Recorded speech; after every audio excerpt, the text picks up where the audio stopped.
Sa party, may naglagay ng droga sa iniinom kong champagne. Nagjewang-jewang akong hinanap ang fiancé ko, pero bago pa ko makarating sa pinto ng study room, may isang kamay na humila sa akin sa kabilang kwarto.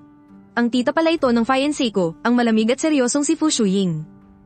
Lagi akong takot sa babaeng to na hindi maabot-abot. Saan nagpunta ang lalaking yun?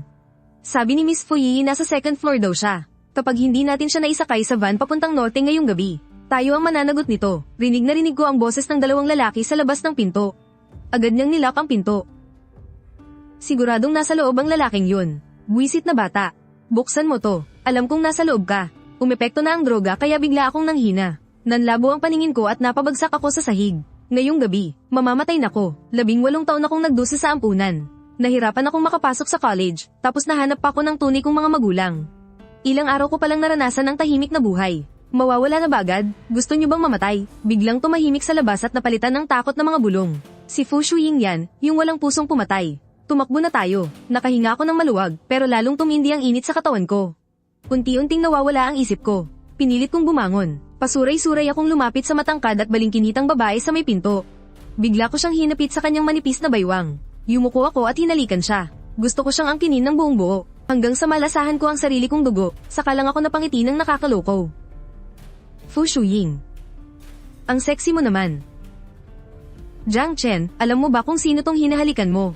Matagal nang nawala ang katinoan ko dahil sa droga at bumulong ako sa tainga niya. Alam ko, ang babaeng to na hinding-hindi nagpapalapit sa mga lalaki. Hinding-hindi niya naisip na mapapasakin siya ng ganito. Tinahak ng mga labi ko ang labi niya. Sa malalim na boses, paulit-ulit kong sinambit ang pangalan niya. Shuying. Shuying. Fu Shuying. Nang matauhan ako, mahigpit na nakayakap ang mga braso ko kay Fu Shuying. At nang ma-realize ko kung anong ginawa ko, nang inag ang buong katawan ko. Huli na ang lahat para bawiin to. Ang dati niyang malamig na mga mata, ngayon ay may halong ngiti. Relax lang, baby. Akong may mali, ang pilyo mo naman. Tapos mo kong angkinin, ngayon gusto mo kong itanggi. Nilagay niya ang hintuturo niya sa mga labi ko, sinasabing manahimik ako. May padating. Nasaan ang susi? Nandyan lang si Jiang Chen sa loob, nakikipaglandian sa kung sinong babae. Kumunat ang noo ko at napakuyom ako sa kaba. Ang fiancé ko yun. Ang mapang-akit na mukha ni Fu Shuying ay biglang nanlamig. Fiancé, Fu Yi, tingnan mo, talagang may kasamang ibang babae si Jiang Chen. Bakit niya nagawa to? Nang makita ni Fu Yi si Fu Shuying na yakap ko, parang lumipad ang kaluluwa niya sa takot. Kusa siyang napabagsak at napaluhod. Paanong kayo po yan? Lalo siyang tiningnan ng may pangungot siya ni Fu Shuying. Sino pa ba? Ang inaasahan mong makita dito? Si Jiang Chen. Hindi naman siya mukhang gagawa ng kalokohan bago ang kasal. Ate, sigurado ka bang mapapatamba natin si Jiang Chen? Paano kung hindi siya tumamba? Kahit gaano pa siya katatag. Wala ring tatalo sa pasensya mo ha. Maaasahan ba talaga yung dalawang kinuha mo? Paano kung hindi natin siya mahuli? Huwag kang mag-alala, may inihanda pa akong matandang babae para sa kanya. Kahit pa pumalpak yung dalawa, may reserba pa akong plano. Kapag gumawa na siya ng kahalayan, tsaka ako magdadala ng mga tao para hulihin siya sa akto. Ipapakita ko sa lahat kung anong klaseng tao talaga siya. Ate, nangako kang pakakasalan mo ako. Hindi mo naman siguro ako iiwan dahil lang hindi ako tunay na kadugo ng mga Jiang, di ba? Syempre hindi. Ang galing-galing mo kaya, paano ko naman hahayaang mapunta ka sa iba? Nang maisip niya ang sitwasyon ko ngayon, ang palaging kalmadong si Fu Shuying, biglang kinabahan. Patakbo siyang lumabas at pilit akong hinanap sa buong main building. Noong una niya siyang makita, sa ilalim ng puno ng peras. Lahat ng magagandang salita sa mundo, kulang pa para ilarawan si Chen. Hindi alam ni Fu Shuying kung gaano katagal siyang nakatitig sa kanya hanggang sa tawagin siya ng assistant niya. Saka lang siya natauhan at bumalik sa study room para magtrabaho. Pero sa tuwing naiisip niyang si Chen pala ang fiancé ng walang hiyang pamangkin niya, panggigil niyang nahigpitan ang hawak sa kanyang fountain pen. Si Fu Yi, wala siyang karapatan sa kanya. Isang baliw na ideya ang biglang nabuo sa isipan niya. Ang taong magpapakasal kay Chen, bakit hindi na lang ako? Matagal akong hinanap ni Fu Shuying sa main building hanggang sa makita niya akong pasuray-suray at nakakapit sa pader sa hallway ng second floor. Nang makita niyang malapit na ako, agad niyang binuksan ang pinto at hinatak ako papasok sa kwarto. Tama nga ang hinala niya, may naglagay nga ng droga sa inumin ko. Ang walang kwentang Fu Yi na yun, hindi talaga siya nababagay maging isang Fu. Sa mga oras na iyon, nakaluhod pa rin sa sahig sina Fu Yi at Jiang Yibay. Nanginginig sa takot si Fu Yi. Pero nang maalala niyang binura na niya ang CCTV footage, lihim siyang nakahinga ng maluwag. Masama naman ang naging titig sa akin ni Jiang Yibay. Ang mga bisita sa labas na gusto lang sanang makiusyoso. Biglang namutla sa takot nang makitang si Fu Shuying pala ang nandoon. Nakarating din agad si Lolo Fu, na nakatungkod pa, dahil sa ingay. Nang makita niya ang nangyayari sa loob ng kwarto, bakas ang gulat sa palagi niyang seryosong mga mata.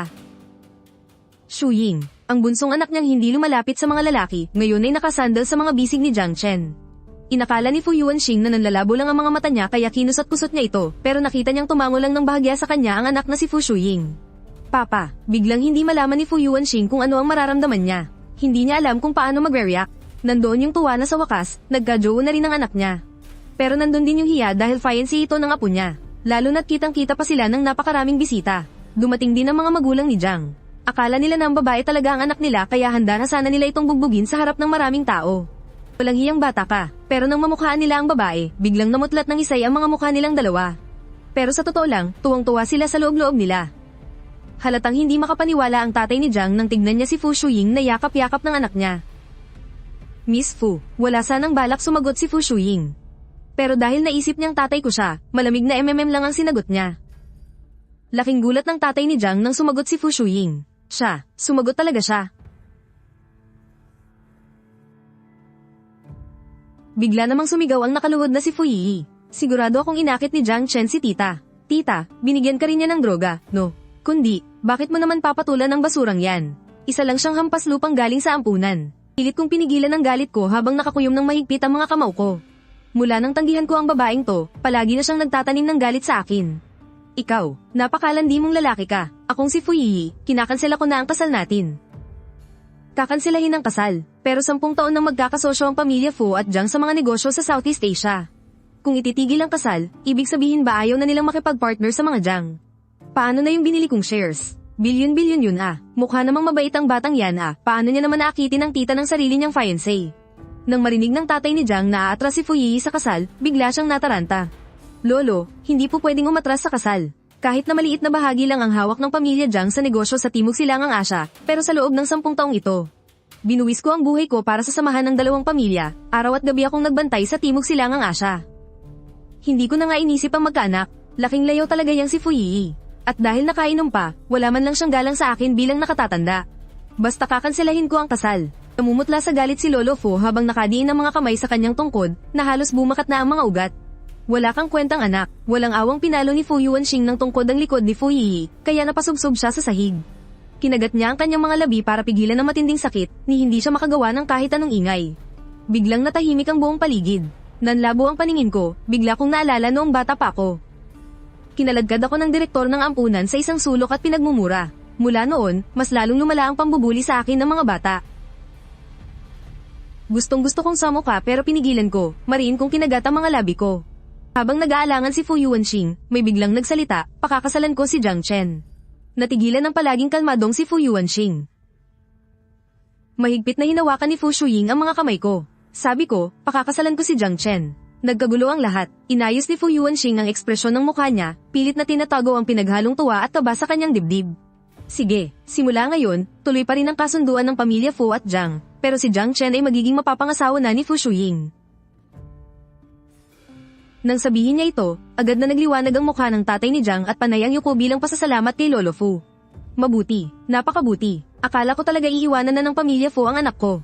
Nag-iisip na nga ako kung sino ang pwedeng ipalit sa kanya, Hindi ko inaasahan na mismong si Fu Shuying pa, ang reyna ng mundo ng negosyo, ang magsasabing gusto niyang pakasalan si Jiang Chen.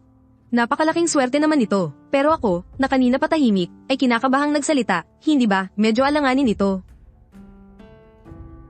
Nanlamig ang mga mata ni Fu Shuying at tiningnan ako sa tabi niya.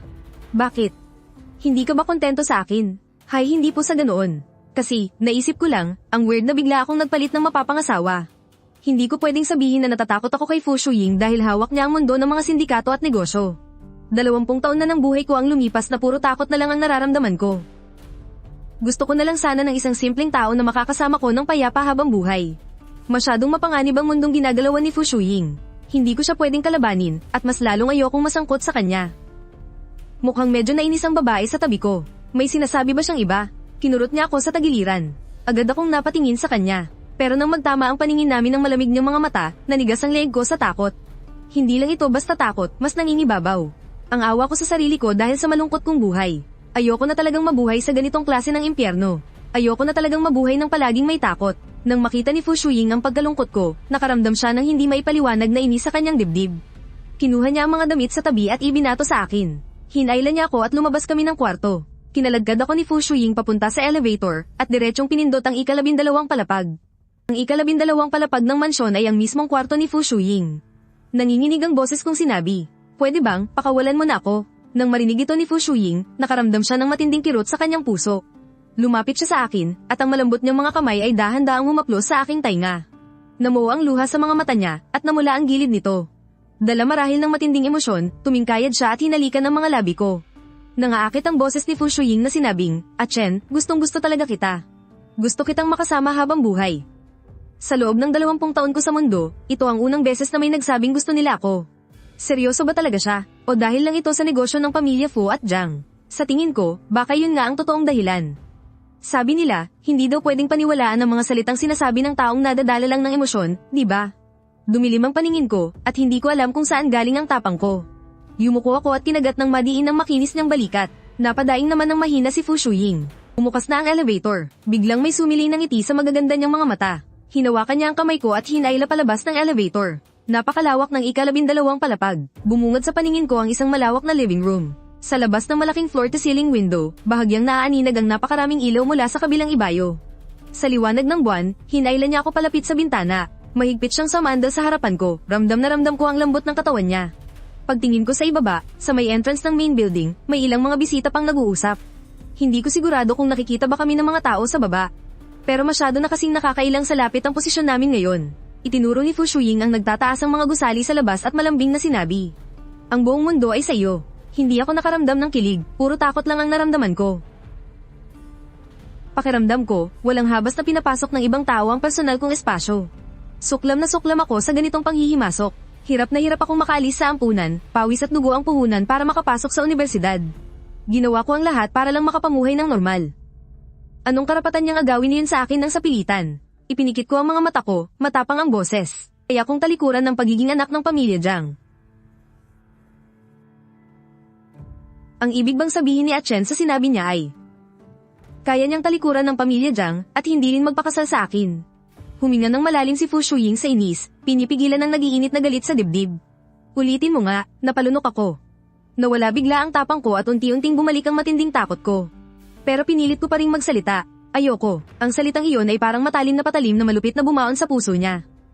Hindi niya maintindihan kung bakit ganoon na lang ang sakit na naramdaman niya, samantalang lalaki lang naman ako.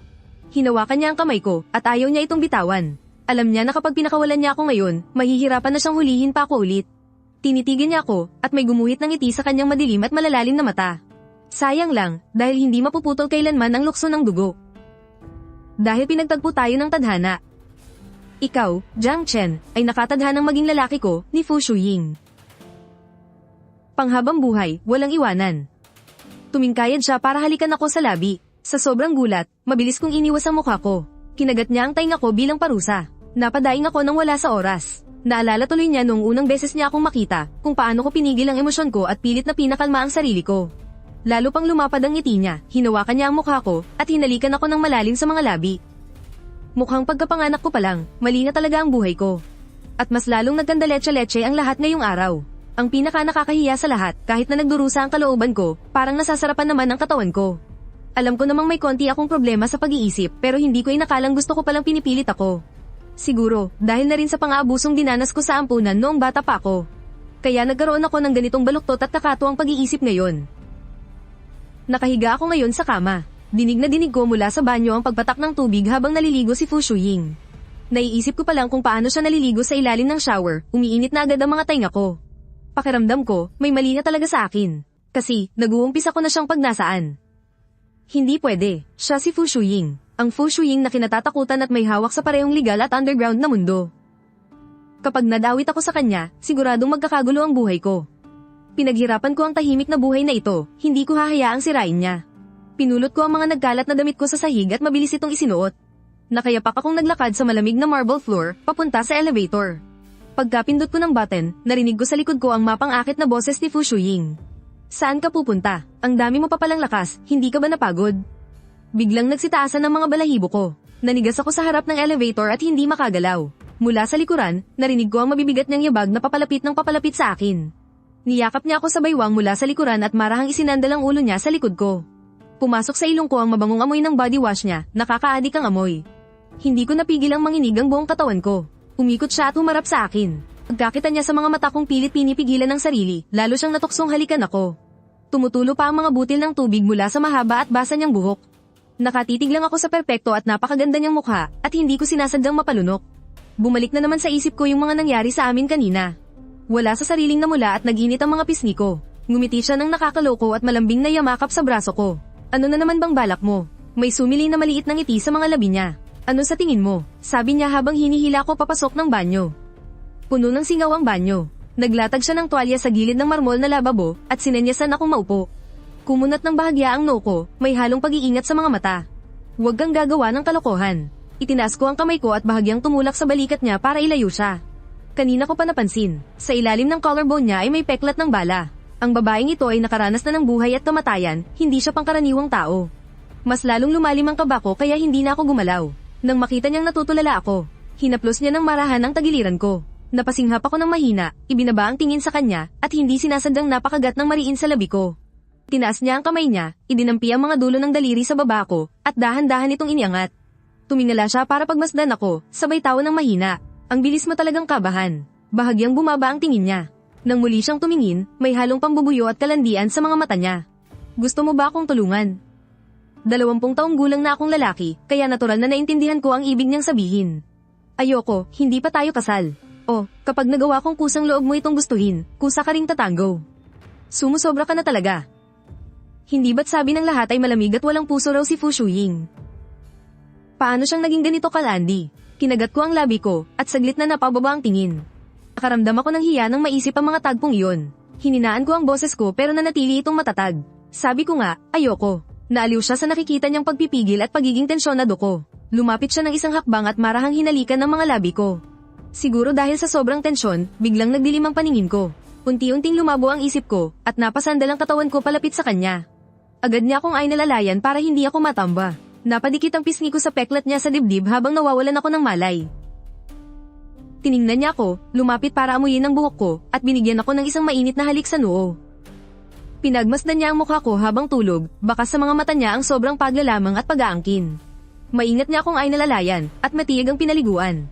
Habang nililinisan ako, bigla siyang natawa sa sarili. Siya na laging malamig at nagpipigil, ngayon ay ganito kitiyaga sa pag-aalaga ng isang tao. Mas lalong tumindi ang kagustuhan niyang makasama si Atchen habang buhay. Gustuhin man ni Atchen o hindi, aangkinin ko siya, kahit pa sa sapilitang paraan. Kahit masira pa ang pangalan ko, wala akong pakialam. Basta ang gusto ko.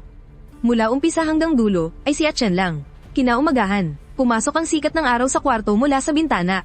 Idinilat ko ang mga inaantok ko pang mata. Pagbaba ng tingin ko, sinalubong agad ako ng mamasamasang mga mata ni Fu Shuying. Bahagyang kumabog ang dibdib ko. Akma na sana akong babangon nang mapansin kong nakaangkla ang braso niya sa braso ko at nakadikit sa tagiliran ko. Kahit hindi naman ganoon kahigpit, kusa akong napatigil sa paggalaw. Buong gabi akong hindi nakatulog kagabi. Tapos ikaw, ang himbing ng tulog mo. Kahit ang kulog at kidlat sa labas, hindi ka man lang nagising. Bahagya kong inilayo ang mukha ko para iwasan ang tingin niya, halatang naiilang. Magayos ka na, pupunta tayo mamaya sa munisipyo. Kumunat ang noo ko, at bakas sa boses ko ang pagkalito. Sa munisipyo. Anong gagawin natin sa munisipyo? Itinaas niya ang kamay niya at piningot ng marahan ng pisngi ko. Siyempre, para kumuha ng marriage certificate. Marriage certificate, tumaas ang kilay ko. Hinawakan ko agad ang braso niya nang akma siyang tatayo, at buong diing nagsalita. Hindi pwede. Ang maamo at mapanuksong mukha niya ay biglang nanlamig. Nanikip ang paghinga ko. Wala pa ako sa legal na edad para magpakasal. Ano? Akin na ang ID mo, Patanjin. Nasa backpack ko ang ID ko. At ang backpack na iyon ay itinabi niya kagabi dahil nakakaabala raw. Tinapon ko na lang yun sa malapit na basurahan. Totoo nga, magiging 23 pa lang ako sa winter solstice ngayong taon. Huminga siya ng malalim, baka sa mga mata ang kaunting pagkadismaya at inis. Sige, maghihintay ako hanggang sa winter solstice. Pagpatak ng winter solstice, magpapakasal na tayo. Bawal na ang mga palusot. Tumango ako ng may kaba, sabay yuko para iwasan ang mga tingin niya. Pero sa isip-isip ko, palihim akong nagkukwenta. Buwan pa lang ng Setyembre ngayon. May 3 buwan pa bago mag-winter solstice. Sabi nga nila, ang init ng pagnanasa ng isang tao ay hindi tatagal ng 3 buwan. Baka makalipas ang 3 buwan, magsawa rin siya at ayaw na niya akong pakasalan. Nang maisip ko to, unti-unting nawala ang kaba sa dibdib ko. Nang makita ni Fu Shuying na nakahinga ako ng maluwag, nanliit ang mga mata niya. Bigla siyang lumapit sa akin. At mapang-akit na tumitig sa aking mga mata. Nagulat ako sa biglaang ginawa niya, kaya medyo dumipensa ang boses ko. Anong gagawin mo na naman? Akala ko ba malamig at mahinhin kang babae? May halong panunukso ang boses niya. Baka may binabalak ka na namang kalokohan, ha? Dahil sa pool niya ang iniisip ko, medyo nataranta ako at nagmadaling sumagot. Hindi Tumawa siya ng mahina, at bumakas ang kaunting panganib sa boses niya. Ang dami mong iniisip, Jiang Chen. Hindi ka talaga marunong magsinungaling. Medyo nailang ako kaya napalingon ako sa kabilang banda. Para iwasan ang mga titig niya. Bigla na lang may napatili mula sa may pintuan. Kayong dalawa, totoo nga. Si Fu Yi pala yun. Kasama niya si Jiang Yibay na halos masira ang mukha sa gulat. Pareho silang tulala at kusot ng kusot sa mga mata nila, na parang ayaw maniwala sa nakikita nila. Halos pumutok ang ugat sa sentido ni Fu Yi. Ang tita kong kinatatakutan sa mundo ng mga sindikato at kapulisan, at walang interes sa romansa, dinala talaga si Chen dito sa ika-12 palapag. At pinatabi pa talaga sa sarili niyang kama. Tapos nagkalat pa ang mga damit sa sahig ng sala. Wala ba talagang naglagay ng giyuma sa inumin ni tita kahapon? Kusang loob na nakipagtalik si tita kay Chen. Imposible, hinding-hindi maaari.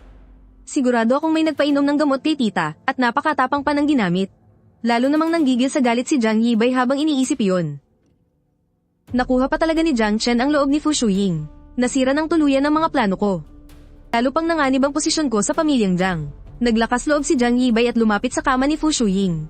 Dahil huling-huli kami sa ganitong napakasela na sitwasyon, hiyang-hiya ako kaya bigla akong napaupo ng tuwid. Nilakasan ni Jiang Yibay ang sikmura niya at pilit na nagpapalapad ng papel kay Fu Shuying. Tita, kung gusto niyo lang din naman, ako na lang ang subukan niyo. Mas magaling ako ng hamak kay Jiang Chen. Nanlamig ang ekspresyon ni Fu Shuying at biglang bumigat at lumamig ang paligid. Pumihit siya at kumuha ng baril mula sa drawer sa tabi ng kama. Itinutok niya yun kay Jiang Yibay at walang ganang nagsalita. Lumayas ka, dahil lumaki sa komportableng buhay si Jiang Yibay sa loob ng bansa, kailan ba siya nakaharap sa ganitong klase ng takot? Ang inag ang mga tuhod niya at napabagsak siya sa sahig. Kinasa ni Fu Shuying ang baril. Maging ako ay natakot at napatalon din. Napaiwas ako ng tingin dahil hindi ko kayang manood. Napansin niya ang panginginig ko kaya saglit siyang tumingin sa akin. Tiningnan ni Fu Shuying ang babaeng nakatayo sa may pinto. Ano pang hinihintay mo? Hakutin mo na palabas ang kasama mo. Agad na tauhan si Fu Yi. Lumapit siya at hinayla ang kamay ni Jiang Yibay. Kinalagad niya ito papalabas ng nagmamadali. Pagkaalis nila, biglang bumalat ang matinding katahimikan sa loob ng kwarto. Hawak pa rin ni Fu Shuying ang baril. Sa takot kung baka bigla itong pumutok, napatikom ang mga daliri ko. Mabilis na binaba ni Fu Shuying ang baril at ibinalik iyon sa drawer. Tapos ay dahan-dahan niyang hinaplos ang pisngi ko. Nang makita niya ang namumutla kong mukha, biglang lamambat ang puso niya. Fu Shuying, seryoso ko siyang tinawag. Hindi niya talaga matiis kapag tinatawag ko siya ng ganyan. Para sa kanya, ito ang pinaka-nakamamatay na pang-akit. Hindi ko inasahan na ganoon kalakas ang gana niya kahit ang aga-aga pa. Ang problema nga lang, ilang beses na kaming may nangyari kagabi, kaya pakiramdam ko sagad hanggang buto ang pagod ko. Susubukan ko sanang bumangon pero marahan niya akong pinigilan, kaya wala akong nagawa kundi ang sumakay na lang. Natawa si Fu Shuying sa naging reaksyon ko. Ano, suko ka na agad? Napakunot ang no ko. Tama na, pagod na ko. Sobrang nakakapagod na kaya kagabi. Lalo siyang napangiti, pero hindi na rin siya nagpumilit pa. Sige na nga, hindi na kita kukulitin. Pagkatapos, tumayo siya at hinawakan ako sa pulso, at dinala ako sa banyo para maligo. Pagkaligo, sa takot niyang lamigin ako, ipinaghanda niya pa ako ng maluwag na cotton bathrobe. Tiningnan niya ako at seryosong sinabi, hintayin muna natin i-deliver ng assistant ko yung mga damit panlalaki. Kain muna tayo. Tumango ako, pero napapaisip ako. Bakit kaya sobrang lamang niya ngayon? Kung lagi siyang ganito, baka hindi ko na talaga kayanin. Nagkusa si Fu Shuying na magluto sa kusina. Nakatayo lang ako sa gilid habang pinapanood siya, at nakaramdam ako ng kakaibang saya sa puso ko. Seryosong-seryoso siya habang nagluluto. Ibang-iba sa malamig at malayong aura niya kapag normal na araw. Nilapitan ko siya at marahang tinapak sa balikat. Huwag ka na masyadong magabala. Lumingon siya sa akin na may ngiti sa mga mata. Ayos lang. Mas masarap kapag sariling luto. Hindi ko na malayang napangiti ako ng matamis. Umupo ako sa hapagkainan at tahimik siyang pinanood na magsandok ng lugaw. Nang sandaling iyon, parang napuno ang matagal ng blanko sa puso ko, nakaramdam pa nga ako ng init ng pagmamahal. Bigla na lang pumasok sa isip ko ang isang nakakabaliw na ideya, parang matagal na tayong nagsasama bilang mag-asawa. Sana ordinaryong tao na lang si Fu Shuying. Nagulat ako sa sarili kong naisip kaya agad kong kinagat ang dila ko ng madiin. Ginamit ko ang sakit para magising sa katotohanan. Pagkaluto ng lugaw, ipinagsandok niya muna ako ng isang mangkok. Tikman mo na, ngayon lang ako nagluto para sa ibang tao. Tikman mo kung pasok sa panlasa mo. Tiningnan ko ang puting lugaw sa harap ko at halos maduwal ako. Nang mapansin niyang hindi ko ito ginagalaw, nagtataka siyang lumingon sa akin. Pinalamig ko na yan sa tubig kaya hindi na mainit. Wala akong nagawa kundi ang sapilitang kunin ng kutsara at dahan-daang isubo ito. Kumalat ang lasa ng kanin sa bibig ko. Gusto kong samuka. Pinigilan ko ng husto ang sarili kong maduwal at napakunot noong nilunok ang kaunting lugaw na iyon. Nang makita niyang hirap na hirap akong kumain, nagduda siya at tinikman ang sarili niyang lugaw. Bakit ba siya nagkakaganito? Biglang lumamig ang ekspresyon sa mukha ng babae. Ibinaba niya ang kutsara at seryoso akong tiningnan. May anorexia ka ba? Nanlaki ang mga mata ko sa gulat at mabilis ding nawalan ng sigla. Oo, may anorexia ako. Isa akong weirdo. Sige na, pandirihan mo na ko. Tulad ng mga tao noon na tinawag akong baliw at walang awang iniwan. Biglang bumalik ang isip ko sa ampunan. Noon, laging may mga matatandang nanghihipo sa akin. Hanggang sa parang ulo na aso kong kinagat ng madiin ng isang taong humawak sa mukha ko. Mula noon, wala nang sumubok na hawakan ako. Hindi alam ng ibang mga bata kung anong nangyari. Narinig lang nila sa mga matatanda na may sakit ako sa pag-iisip, kaya nakisali na rin sila sa pambubuli sa akin. May isang nakatatandang lalaki na pamrotekta sa akin at awang-awang tiningnan ng payat kong katawan. Ang payat-payat na ni Atchen. Dahil sa pambubuli niyo, hindi na siya makakain ng maayos. Sinubuan niya ako ng isang pirasong biskwit at malambing na sinabi sa akin. Atchen, sobrang payat mo na, naawa ang kuya sayo. Tumatak sa isip ko ang sinabi niya. At mula noon, naniwala na ako na. Kapag hindi ka lang pala kumakain, tsaka ka lang nila aalagaan. Mula noong araw na yon, sinadya kong kontrolin ang pagkain ko. Simula nang mag-12 taong gulang ako, hindi na ako kumain ng kanin. Kapag matagal kang nagutom, siguradong mapapakain ka ng sobra. Noong una, sinisisi ko pa ang sarili ko. Hanggang sa natuto akong isuka lahat. Inisip ng mga naging kaibigan ko noong kolehiyo na may sakit ako sa pag-iisip. Isa-isa silang lumayo sa akin. Ngayon, sigurado akong gagawin din sa akin ni Fu Shuying ang ginawa nila. Iiwan niya ako, tapos tatapakan pa niya ako pagbagsak ko. Tiningnan ko siya ng may malamig at malungkot na mga mata, pero seryoso lang ang mukha niya habang kinukuha yung lugaw sa harap ko. Sumandok siya ng isa at itinapat sa bibig ko. Ibuka mo yung bibig mo.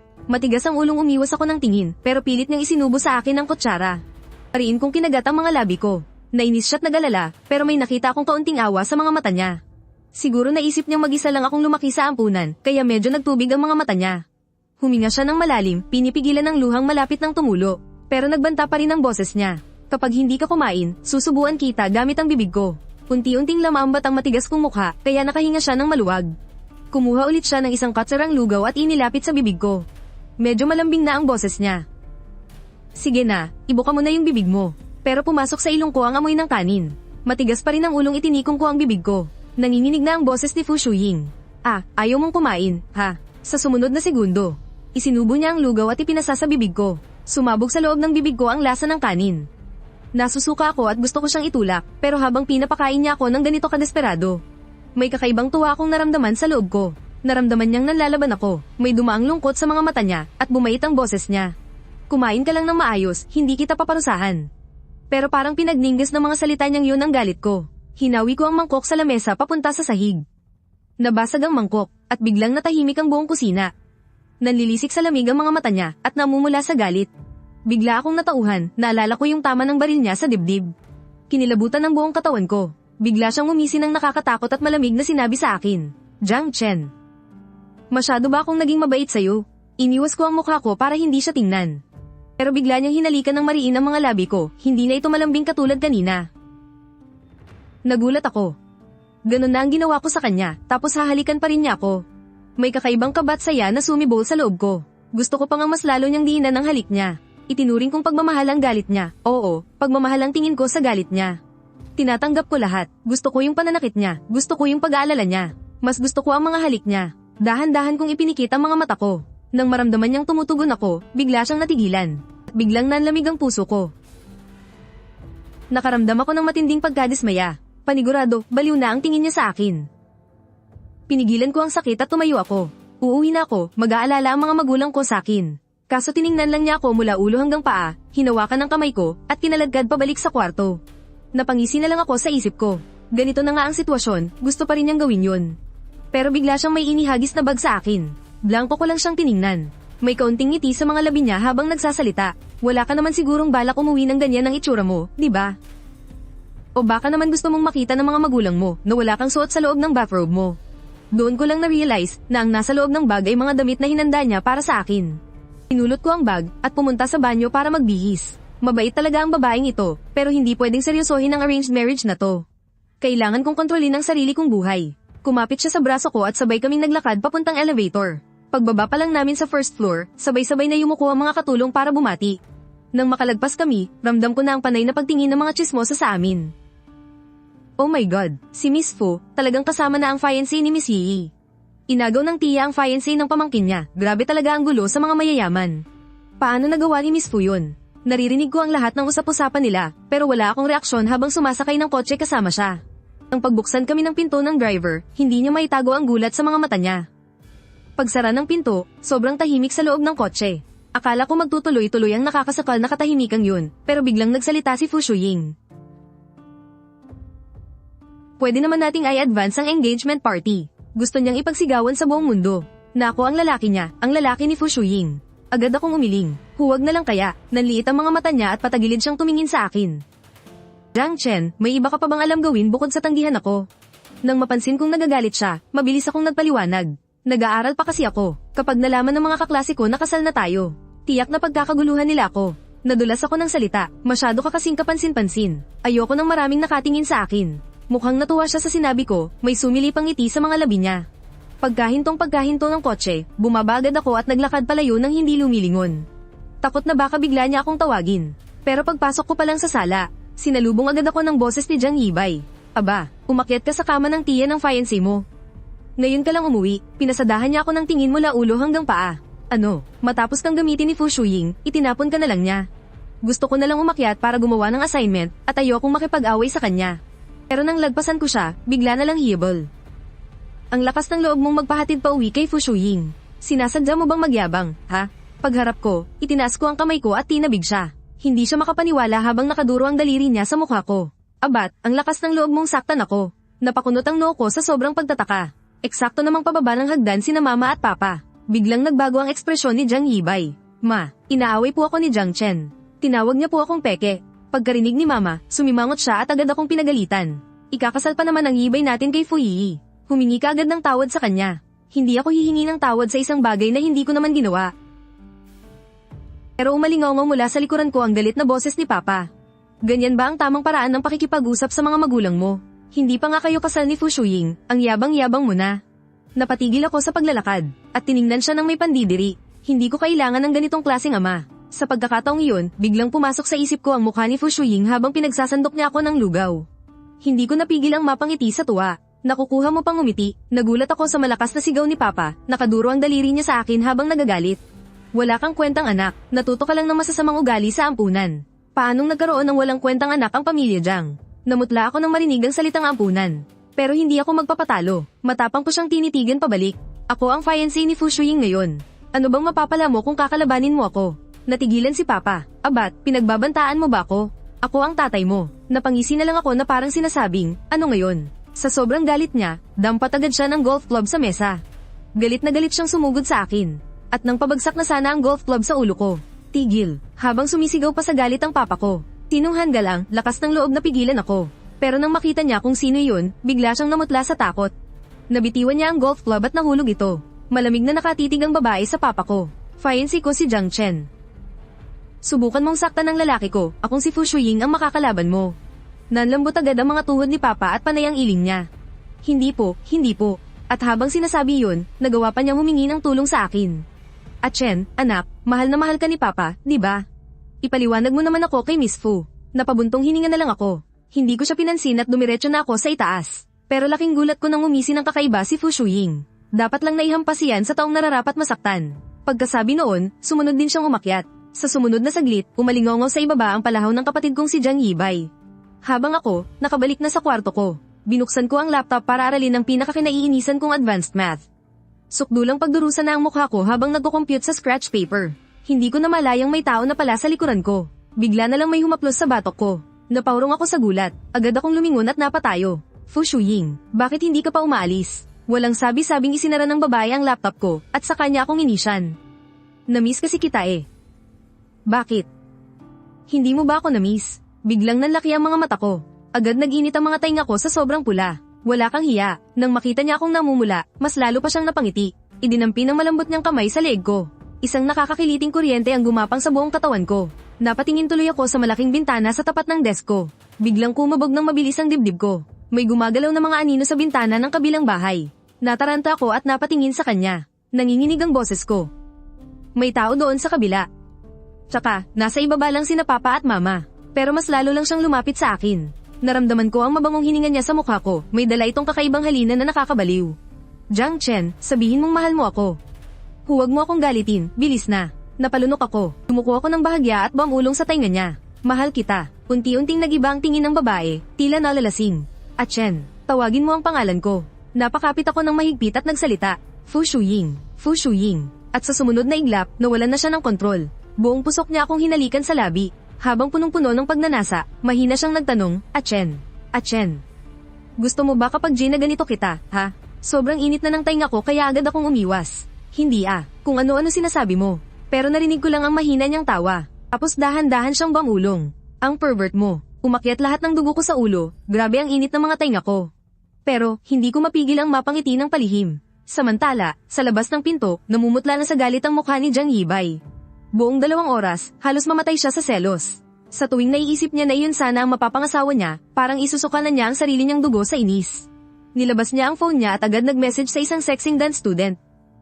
Babe, punta ka sa bahay mamayang gabi, bubuksan ko ang pinto para sa iyo. Pagpasok sa kwarto, may bigla akong naalala. Hindi ko pa pala tapos ang assignment ko, at kailangan na itong ipasa bukas bago magsimula ang klase. Nagmamadali akong umupo sa tapat ng lamesa. Natawa ng mahina si Fu Shuying. Tumabi siya sa akin at kinuha ang lukot na scratch paper. Ipinaypay niya ito sa akin, at sa mapang-akit na boses ay sinabing, Chen. Kahit konti ba, nagugustuhan mo na ako. Napangiti lang ako, at hindi na kumibo. Pero mukhang nainis siya ng sobra sa pananahimik ko. Sumagot ka, gusto mo ba ako o hindi? Lalo lang lumawak ang ngiti ko, at dahan-dahan kong hinaplos ang mukha niya. Mabilis ang naging paghinga niya. Sa sumunod na segundo, namula ang mga mata niya at nanginginig ang boses niya. Sabihin mong gusto mo ako. Halos isigan na niya ang mga salitang iyon. Bakit ayaw mong sabihin? Sabihin mo na. Hindi ko mapigil ang haplasan ng peklat sa mukha niya. Habang buong pagmamahal kong sinasambit ang pangalan niya. Shuying, Fu Shuying. Unti-unting kumalma ang namumula niyang mga mata. Para siyang may kinatatakutan. Huminga siya ng malalim at nagbago ang ekspresyon ng mukha. Patawad, masyado ba akong naging mabagsik? Natakot ba kita? Damilat ako, tinitigin ko siya sabay ngiti, at umiling. Ayos lang. Tapos ay hinawakan ko ang magkabila niyang pisngi. At ako na mismo ang humalik sa mga labi niya, ng buong 3 segundo. Kumalas lang siya nang sabihin kong kailangan ko nang tapusin ang assignment ko. Pero hindi talaga siya mapakali. Habang nagsusulat ako, panay ang pisil niya sa mga pisngi ko. Hindi ko siya pinansin, pero hindi na naman siya nakapagpigil. At hinalikan na naman ako sa pisngi. Pangasar ko siyang nilinggan, kaya nagmukha siyang kunong nagulat. Lamambat ang puso niya at muling lumapit sa akin, at binigyan ako ng isang mabilis na halik sa pisngi. Bago niya ipinatong ang baba niya sa balikat ko. Hinawakan niya ang kamay ko habang dahan-daang nagsusulat sa scratch paper. Tumingin kang mabuti, magpahinga ka na pagkatapos mo rito, ha? Sa totoo lang, ang galing talaga ni Fu Shuying. Dahil sa pagtuturo niya, naintindihan ko agad yung problemang kanina ko pa hindi masagot. Kakapasa ko lang ng sagot ko at hindi ko pa nga naipapatay ang laptop. Padubog niyang isinara ang laptop. Senyorita, nakakasira ng laptop yan.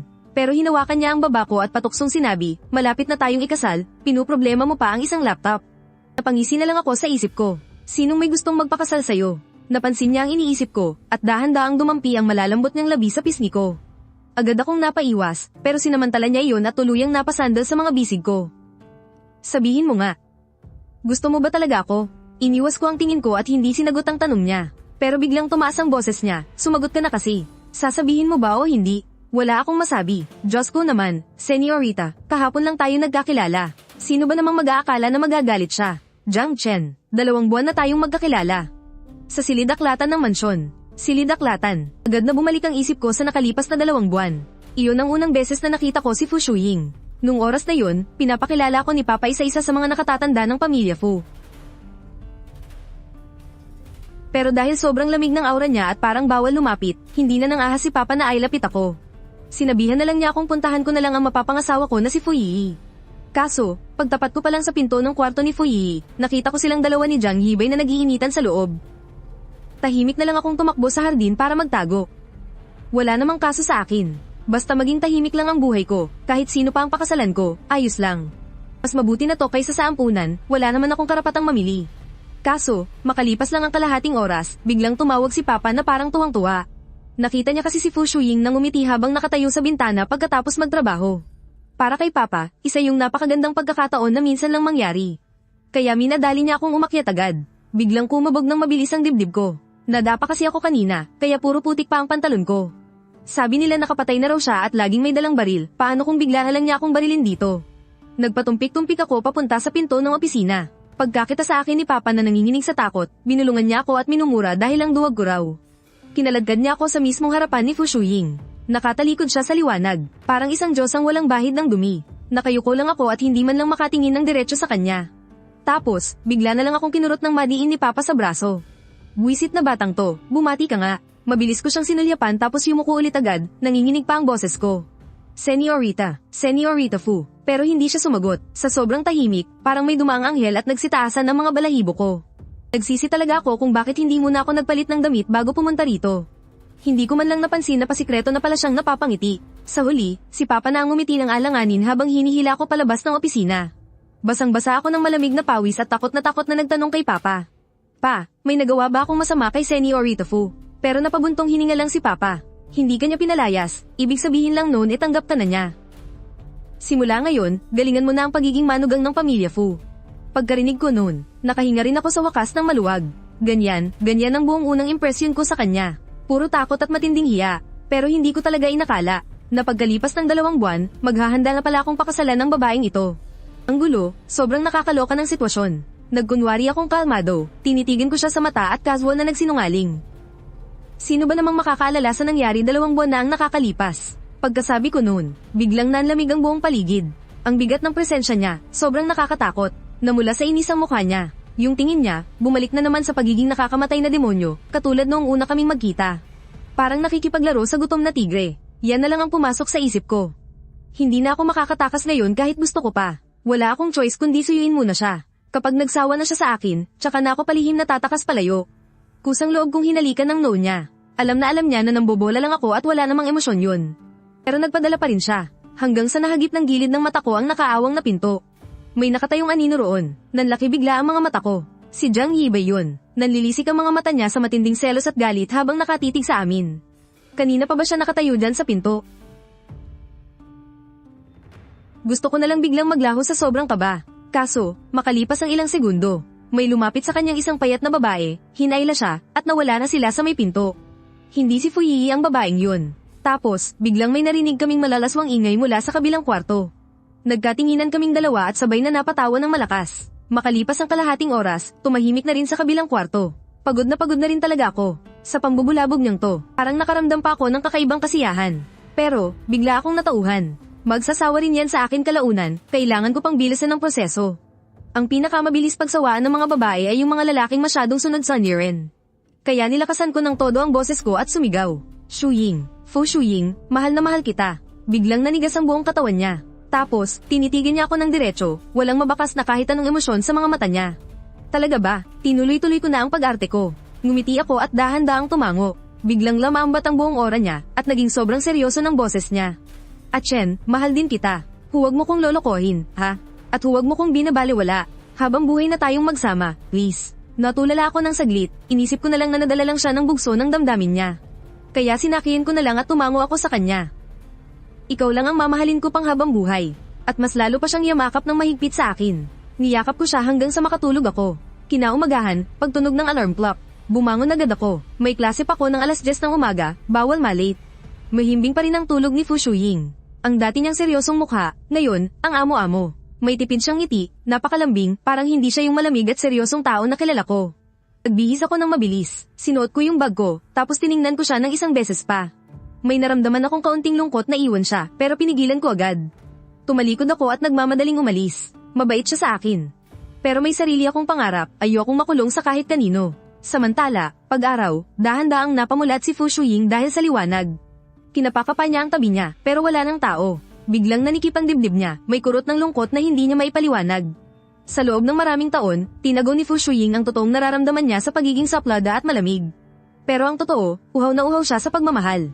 Hanggang nung sinabi ko sa kanya kagabi na, mahal kita. Dun lang napuno ang pusong matagal na naging bato. Bumangon siya at pumunta sa banyo, may bagong set ng toothbrush sa lababo. Napatingin siya sa toothbrush na light pink at may design na bunny. Bahagya siyang napangiti, alam niyang sinadya ko yung ihanda para sa kanya.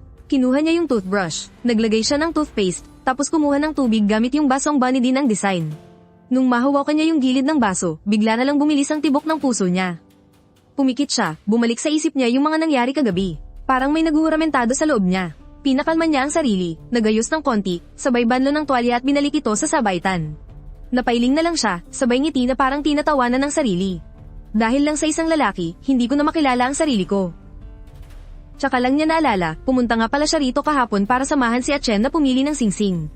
Kaso nakita niya yung tatay ko na may hawak na golf club at balak akong paluin.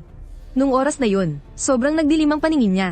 Pero nung maisip niyang lumaki si Atchen sa ampunan at uhaw na uhaw sa pamilya, pinigilan na lang niya ang galit niya. Hanggang kagabi, nung marinig mismo mula sa bibig ko na mahal ko siya.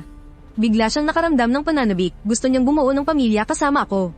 Isang tahanang para lang sa aming dalawa. Nagbago ang isip niya, hindi muna siya papasok sa opisina. Hahanapin niya muna ako, bibilhin yung singsing at isusuot sa akin para mapanatag na siya. Pero pagkababa niya ng hagdan, nakita niya agad yung mama at papa ko, nakatayo parang mga guard, at pilit na pilit ang mga ngiti. Miss Fu, pinaghanda po namin kayo ng almusal. Nakaramdam siya ng pandidiri, pero alang-alang sa akin. Kumuha na lang siya ng isang sandwich at tumalikod. Sa likod niya, grabe, yumukod pa talaga ng malalim ang mga magulang ko. Ingat po kayo, Miss Fu. Balik po kayo. Pagkalabas niya ng pinto, tahimik na nag-aantay yung driver niya, may nakahanda ng bagong pamalit na damit. 3 beses na mas malaki ang sweldo mo ngayon. Laking tuwa ng driver. Maraming salamat po, Miss Fu. Pero ang sumunod niyang utos, magmaneho daw papunta sa eskwelahan ko. PE class ko kasi ngayong umaga. Napunta ako sa basic basketball class, at ang masaklap, pinilit pa ako ng PE teacher namin na sumali sa practice para sa group performance ng klase. Ang kapartner ko pa, walang iba kundi yung class secretary naming si Joe Shanshan. Kailangan niyang tumuntong sa tuhod ko, aalalayan ko yung braso niya, bago siya tumalon dun sa mataas na platform sa gilid. Mukha kaming mga robot na walang emosyon, kaya nagalit yung teacher namin. Pinatigil niya yung practice at pinagharap kaming dalawa. Magtitigan kayong dalawa dyan ng 3 minuto. Buuin niyo muna yung teamwork niyo. Nagtawanan ng buong klase. Kami rin ni Joe Shanshan, pagkatitig namin sa isa't isa, bigla kaming natawa. Inis na yung teacher. Pero habang nagpipigil kami, lalo lang kaming natatawa. Pero hindi ko inaasahan, sa labas lang pala ng building, may isang Rolls Royce na tahimik na nakaparada. Nasa likod ng kotse si Fu Shuying, at matalim ang tingin sa akin. Nakita mismo ng dalawang mata niya na binubuhat ko yung ibang babae. Nakita rin niya kaming nagtatawanan habang magkatitigan. Nung oras na yun, nanginginig siya sa galit. Ang dati niyang seryosong mukha, ngayon, mukhang nakakamatay na. Habang tawang-tawa ako sa loob, bigla akong nakaramdam ng napakalamig na titig. Napatingala ako at lumingon sa direksyong yun. Pagbangga ng mga paningin namin, biglang nawala ang ngiti sa mukha ko. Parang akong napako. Nasa loob pala ng kotse si Fu Shuying. At sa sumunod na segundo, nanlaki ang mga mata ko nang makita kong naglabas siya ng baril. Nakutob ko na lang na nakatutok ang itim na bungangan ng baril kay Joe Shanshan na nasa tabi ko. Nagblanka ang isip ko, at kusa akong hamarang sa harap niya. Tiningnan ko siya ng masama bilang babala, pero ngumisi lang siya. Galit siya dahil pinagtatanggol ko ang ibang babae. Wala na akong oras para mag-isip. Bilis akong tumakbo palapit, padubog kong binuksan ng pinto ng kotse, at pumasok sa loob. Nakatutok pa rin ang baril sa labas. Nanginginig ang boses ko, Fu Shuying, ibaba mo yung baril.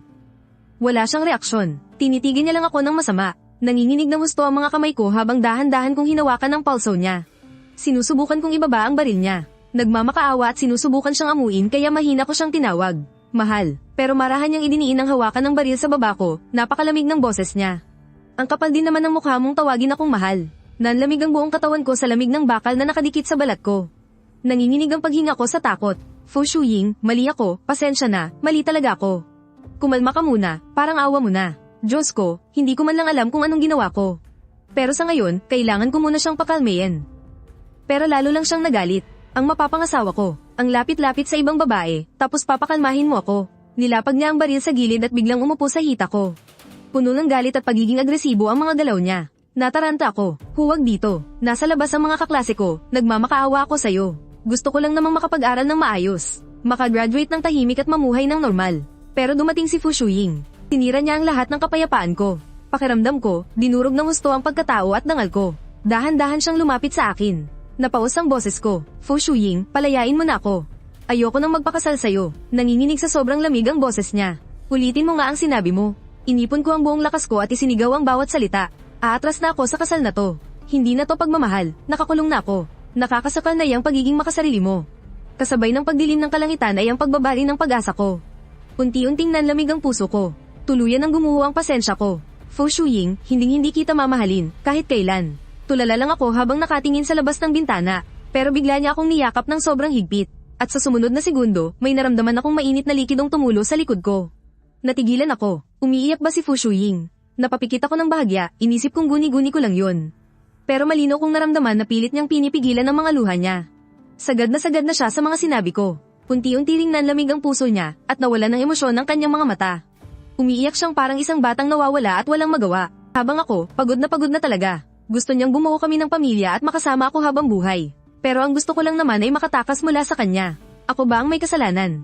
O sadyang nababaliw lang siya sa akin? Niyakap niya pa ako lalo. Nakita ko sa mga mata niya ang sandali ng lamang na ipinakita niya kagabi pero para lang itong isang malaking biro sa akin.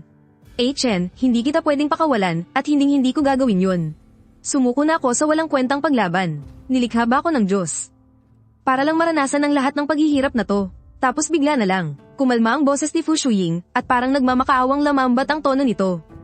Chen, bibili tayo ng singsing mo, huwag na tayong mag-away, huwag na tayong maghiwalay, parang awa mo na. Hindi ko napigil ang mapang-isi, ang ganitong klaseng baliw na pagka-obsesyon. Matatawag pa ba itong pagmamahal? Isang gabi lang kaming nagkasama tapos mahal niya na agad ako. Kung ganun lang pala kadali ang magmahal, bakit sa loob ng 20 taon, kahit minsan, hindi ako nakaranas ng pagmamahal? Kahit nga sarili kong mga magulang, hindi ako minahal ng totoo. Manhid na ang puso ko. May isang nakakabaliw na naisip ang pumasok sa utak ko. Tingnan nga natin kung hanggang kailan magtitiyaga ang babaeng to sa akin. Tumikim ako, pinadilim ang mga mata ko, at sumagot ng isang salita. Sige, nanigas ang buong katawan niya. Halatang nabigla siya habang nakahawak sa braso ko. Bakas sa mga mata niya ang hindi makapaniwalang gulat. Talaga, nginitian ko siya ng napakalamig, pero puno ng pangungutya ang mga mata ko. Oo, talaga, at sa isang iglap, naniwala siya sa kasinungalingang ibinigay ko. Sinasabi ng isip niyang baka hindi ito totoo, pero pinili pa rin niyang maniwala. Nakuha agad ng driver ang gusto niya, pinaandar ang sasakyan, at dumiretso sa isang high-end mall. Sa loob ng VIP room, dahan-dahang umawak sa braso ko si Fu Shuying, napakalambing ng kilos niya. Para naman akong manikang walang emosyon, hinayaan ko lang siyang kontrolin ng lahat. Napakaganda ng mood niya, seryoso siyang pumipili ng mga singsing at nilapag pa talaga ang black card niya sa mesa. May mas maganda pa ba rito? Namukan siya ng mga staff. Kaya nagmamadali nilang inilabas ang lahat ng pinakamagarbong disenyo. Miss Fu, nandito na po ang lahat ng pinakamagagandang disenyo natin. Napabuntong hininga ng mahina si Fu Shuying. Tumingala siya sa akin at malambing na nagtanong, "Baby, alin ang gusto mo rito?" "Misis ko, gusto ko lahat yan. Gusto ko sanang makita siyang mahirapan at mapahiya." Kaso, ngumiti pa siya nang may pagka-proud at sinabihan ng mga staff. "Balutin niyo lahat." Biglang kumabog ang dibdib ko, at agad na nawala ang ngiti ko. Akma na sana akong aalis, pero dahan-dahan niya akong hinayla paupo sa sofa. Nakiramdam naman agad ang mga staff kaya lumabas sila ng VIP room at isinara ang pinto. Napatingin ako sa kanya, pero ewan ko ba, biglang sumikip ang dibdib ko. Huwag mong sabihin gusto niyang, hindi pa man ako nakakariyak, naramdaman ko na lang ang mainit niyang labi sa akin. Ibang-iba sa pagka-agresibo niya kanina, sobrang lamang ng halik na to. Nanlaki ang mga mata ko sa gulat, nakatulala lang ako sa kanya. Masyadong malapit ang mga mukha namin. Kitang-kita ko pa nga ang mahahaba at makakapal niyang pilikmata. Yung Fu Shuying na kinatatakutan at tinitingala ng lahat. Nandito ngayon, ibinibigay ang lahat sa paghalik sa akin. Para siyang nakahawak ng isang napakahalagang kayamanang muntik na niyang mawala. Unti-unting lumabo ang mga mata niya. Bakas ang labis na kalungkutan, at parang naiiyak niyang binanggit ang pangalan ko. Chen, huwag na tayong maghihiwalay habang buhay, ha? Bigla na naman kasing pumasok sa isip niya ang imahe ng babae sa stage. Isang babaeng kaedad ni Chen, mukhang inosente at mabait. Bagay na bagay talaga silang dalawa pag magkasama. Nang maalala niya yun, bigla siyang nilamon ng matinding insecurity. Hindi kaya ayaw sa akin ni Chen, dahil ba mas matanda ako sa kanya? Habang iniisip niya yun, lalong sumisikip ang dibdib niya. Ako na hinahangaan ng lahat, na parang hindi mabot, nagiging insecure dahil sa isang lalaki. Nakakatawa, napansin ko ang paghinto niya, kaya nagtataka kong iminulat ang mga mata ko at tumingin sa kanya. Sakto namang nagtama ang paningin namin, namumula ang mga mata niya. Napakunot-no ako, mawawala na naman ba ng kontrol ang babaeng to? Habang nakatulala siya, sinamantala ko na ang pagkakataon para tumayo mula sa sofa. Mingala lang siya at tahimik na tumitig sa akin. Walang sinasabi. Medyo na-awkward ako. Nagmamadali kong inayos ang gulo-gulo kong buhok dahil hindi ako makatingin ng diretso sa kanya. Naghanap agad ako ng palusot. Kailangan ko nang bumalik sa school. May night class pa ko, mababawasan ang grade ko kapag hindi ako nakapag-attendance. Tipid na ngumiti si Fu Shuying. Tumayo siya at hinawakan ang palso ko. Naglakad kami papunta sa pinto ng VIP room. Sakto namang pumasok ang staff. Miss Fu, nakabalot na po ang lahat ng singsing. Ipapadala na lang po namin mamaya sa inyo. MHM, mahina niyang sagot habang nakatingin sa kamay ko. Tapos sinabihan niya ang staff, pumili ka muna ng isa na isusuot mo. Nakahilera sa harap ko ang sandamakmak na singsing na may brilyante para sa mga lalaki. Magaganda nga pero masyado namang agaw pansin. Pasado kong tiningnan ng lahat. Masyadong magarbo. Siguradong pagtitinginan ako sa school kapag sinuot ko to. Ayoko talagang mangyari yun. Kaya naghanap akong maigi sa mga disenyo hanggang sa may makita akong dalawang simpleng silver ring. Walang palamuti at hindi kapansin-pansin. Pwedeng isuot araw-araw. Napangiti ako ng bahagya. Tinuro ko yung pares. Eto na lang. Inaasahan na ni Fu Shuying na pipili ako ng simpleng disenyo, pero hindi niya inakalang ganito ka-simple. Kaso, dahil gusto ko, wala na siyang sinabi pa. Total, hindi rin naman talaga siya mahilig sa masyadong magarbo. Nang makita ng staff na ayos lang kay Fu Shuying, agad nilang kinuha ang dalawang silver ring. At kinuha naman ni Fu Shuying ang isa rito. Dahan-dahan itong isinuot sa aking palasingsingan, kaya naman lumabas na mahahaba at malilinis ang aking mga daliri. Hindi niya napigil ang haplasan ng marahan ng likod ng aking kamay, at medyo lamambat ang kanyang mga tingin. May bakas ng pananabik na mahirap mapansin, tumingin siya sa natitirang singsing sa kahon at mahina hong nagsalita. Isuot mo sa akin. Nagmamadali na akong bumalik sa eskwelahan para sa night class, kaya hindi na ako tumanggi pa. Kinuha ko ang pilak na singsing, at dahan-dahan itong isinuot sa kanya. Tumingin ako sa kanya, bahagyang tumibok ang puso ko, pero agad ko itong pinigilan. Gusto ko ng normal na buhay, at ayokong makulong sa tadhana. Inaamin ko, napakaganda ni Fu Shuying at hindi ko rin masasabing wala akong nararamdaman. Pero alam kong magkaibang bagay ang pagtingin at ang kinabukasan. Pagkasuot ng singsing, nakahinga ako ng maluwag na parang nakatapos ng isang misyon. Tumingala ako at tumingin sa kanya. Papasok na ako, bye-bye. Pagkasabi ko nito, tatalikod na sana ako para umalis. Pero bigla siyang humakbang, marahang hinawakan ng palso ko, at pumunta sa harapan ko. Ihahatid na kita, sa totoo lang. Ayoko talaga siyang maghatid, kahit gaano pa ka-simple tignan ng kotse niya. Alam agad ng mga nakakaintindi na sobrang mahal nito. Kaso kaninang umaga, may mga kaklase na akong nakakita na sumakay ako sa kotse niya. Gustuhin ko mang itago, hindi na pwede. Wala na akong nagawa kundi ang sumunod sa kanya. Mabilis na nag-isip ang utak ko kung paano ko palulusutan ng mga tsismosong kaklase ko mamaya. Pagkaupo ko sa loob, kusa akong umurong palapit sa pinto ng kotse. Sinadya kong dumistansya sa kanya, pero hindi siya pumayag, at agad siyang lumapit sa akin. Bahagyang damay kitang hita niya sa hita ko. Napabuntong hininga na lang ako sa isip ko, pero wala akong lakas ng loob na inisin siya. Baka kasi biglang mag-iba ang mood niya, sira na sigurado ang night class ko. Nang makarating kami sa tapat ng building, atat na akong bumaba. Pero hinawakan na naman niya ang braso ko. Pag nasa high school ka, isipin mo ako ha. Huwag kang masyadong lalapit sa ibang babae, magseselos ako. Biglang kumabog ang dibdib ko. Hindi ko napigil ang mapakunot noo. Ang higpit naman, pero napilitan pa rin akong tumango. At saka lang niya ako binitawan. Nang makita ko siyang ganito, nakaramdam lang ako ng pagkailang. Ang galing naman talagang umarte ng babaeng to. Pinilit ko na lang umiti para may maisagot. Sige, papasok na ako sa night class ko. Bye-bye. Mahina siyang sumagot, at may halong lungkot sa kanyang mga mata. Mabilis akong bumaba ng kotse at hindi na lumingon, dirdiretso ako sa building. Bago pumasok sa classroom, mabilis kong ibinutones ng maayos ang polo ko. Natatakot kasi akong makita ng mga kaklase ko yung mapusyaw na marka sa leeg ko. Ayokong makaagaw ng pansin, kaya medyo yumuko ako at dumaan sa likod na pinto, bago maingat na umupo sa pinakalikod. Kanina pa ako hinihintay ni Joe Shanshan. Nang makita niya akong pumasok, nilabas niya agad ang cellphone niya para tulungan akong mag-attendance. Nakahinga lang ako ng maluwag nung makita kong pumasok na yung attendance ko. Pero saktong-sakto. Biglang lumingon ng dalawang kaklase sa harap ko. Isang lalaki, at isang babae. Nakatingin sila sa akin na parang mga tsismosa. Tuwang-tuwa pa yung lalaki, Jiang Chen. Kaninong kotse yung sinakihin mo kaninang umaga? May girlfriend ka na ba? Agad namutla ang mukha ko, habang mahigpit na nakahawak sa cellphone. Yumuko lang ako dahil ayokong patulan ng mga chismis nila. Yung babae namang nagkagusto sa akin noon, halatang nangiinsulto. Sarkastiko siyang nagsalita, kala mo kung sinong banal at walang interes sa kahit sino dito sa campus. Yun pala, hinihintay lang pala yung kayang magtapon ng pera. Patuloy niya akong pinaringgan ng masama. Ang mahal ng kotse malamang matanda na yung may-ari no. Bigla akong napatingala, nanlilisik ang mga mata ko at malamig na tinitigan ng babaeng iyon. Pero hindi man lang siya natakot, nakangisi pa rin siya na parang nanghahamon. Sobrang tahimik sa buong classroom. Kalat na pala ang balita kaninang umaga tungkol sa pagsakay ko sa magarang kotse. Kaya maraming kaklase ko ang lumingon para abangan ang reaksyon ko. Wala akong sinabi, tahimik ko na lang inilabas ang laptop ko at nagsimulang mag-aral.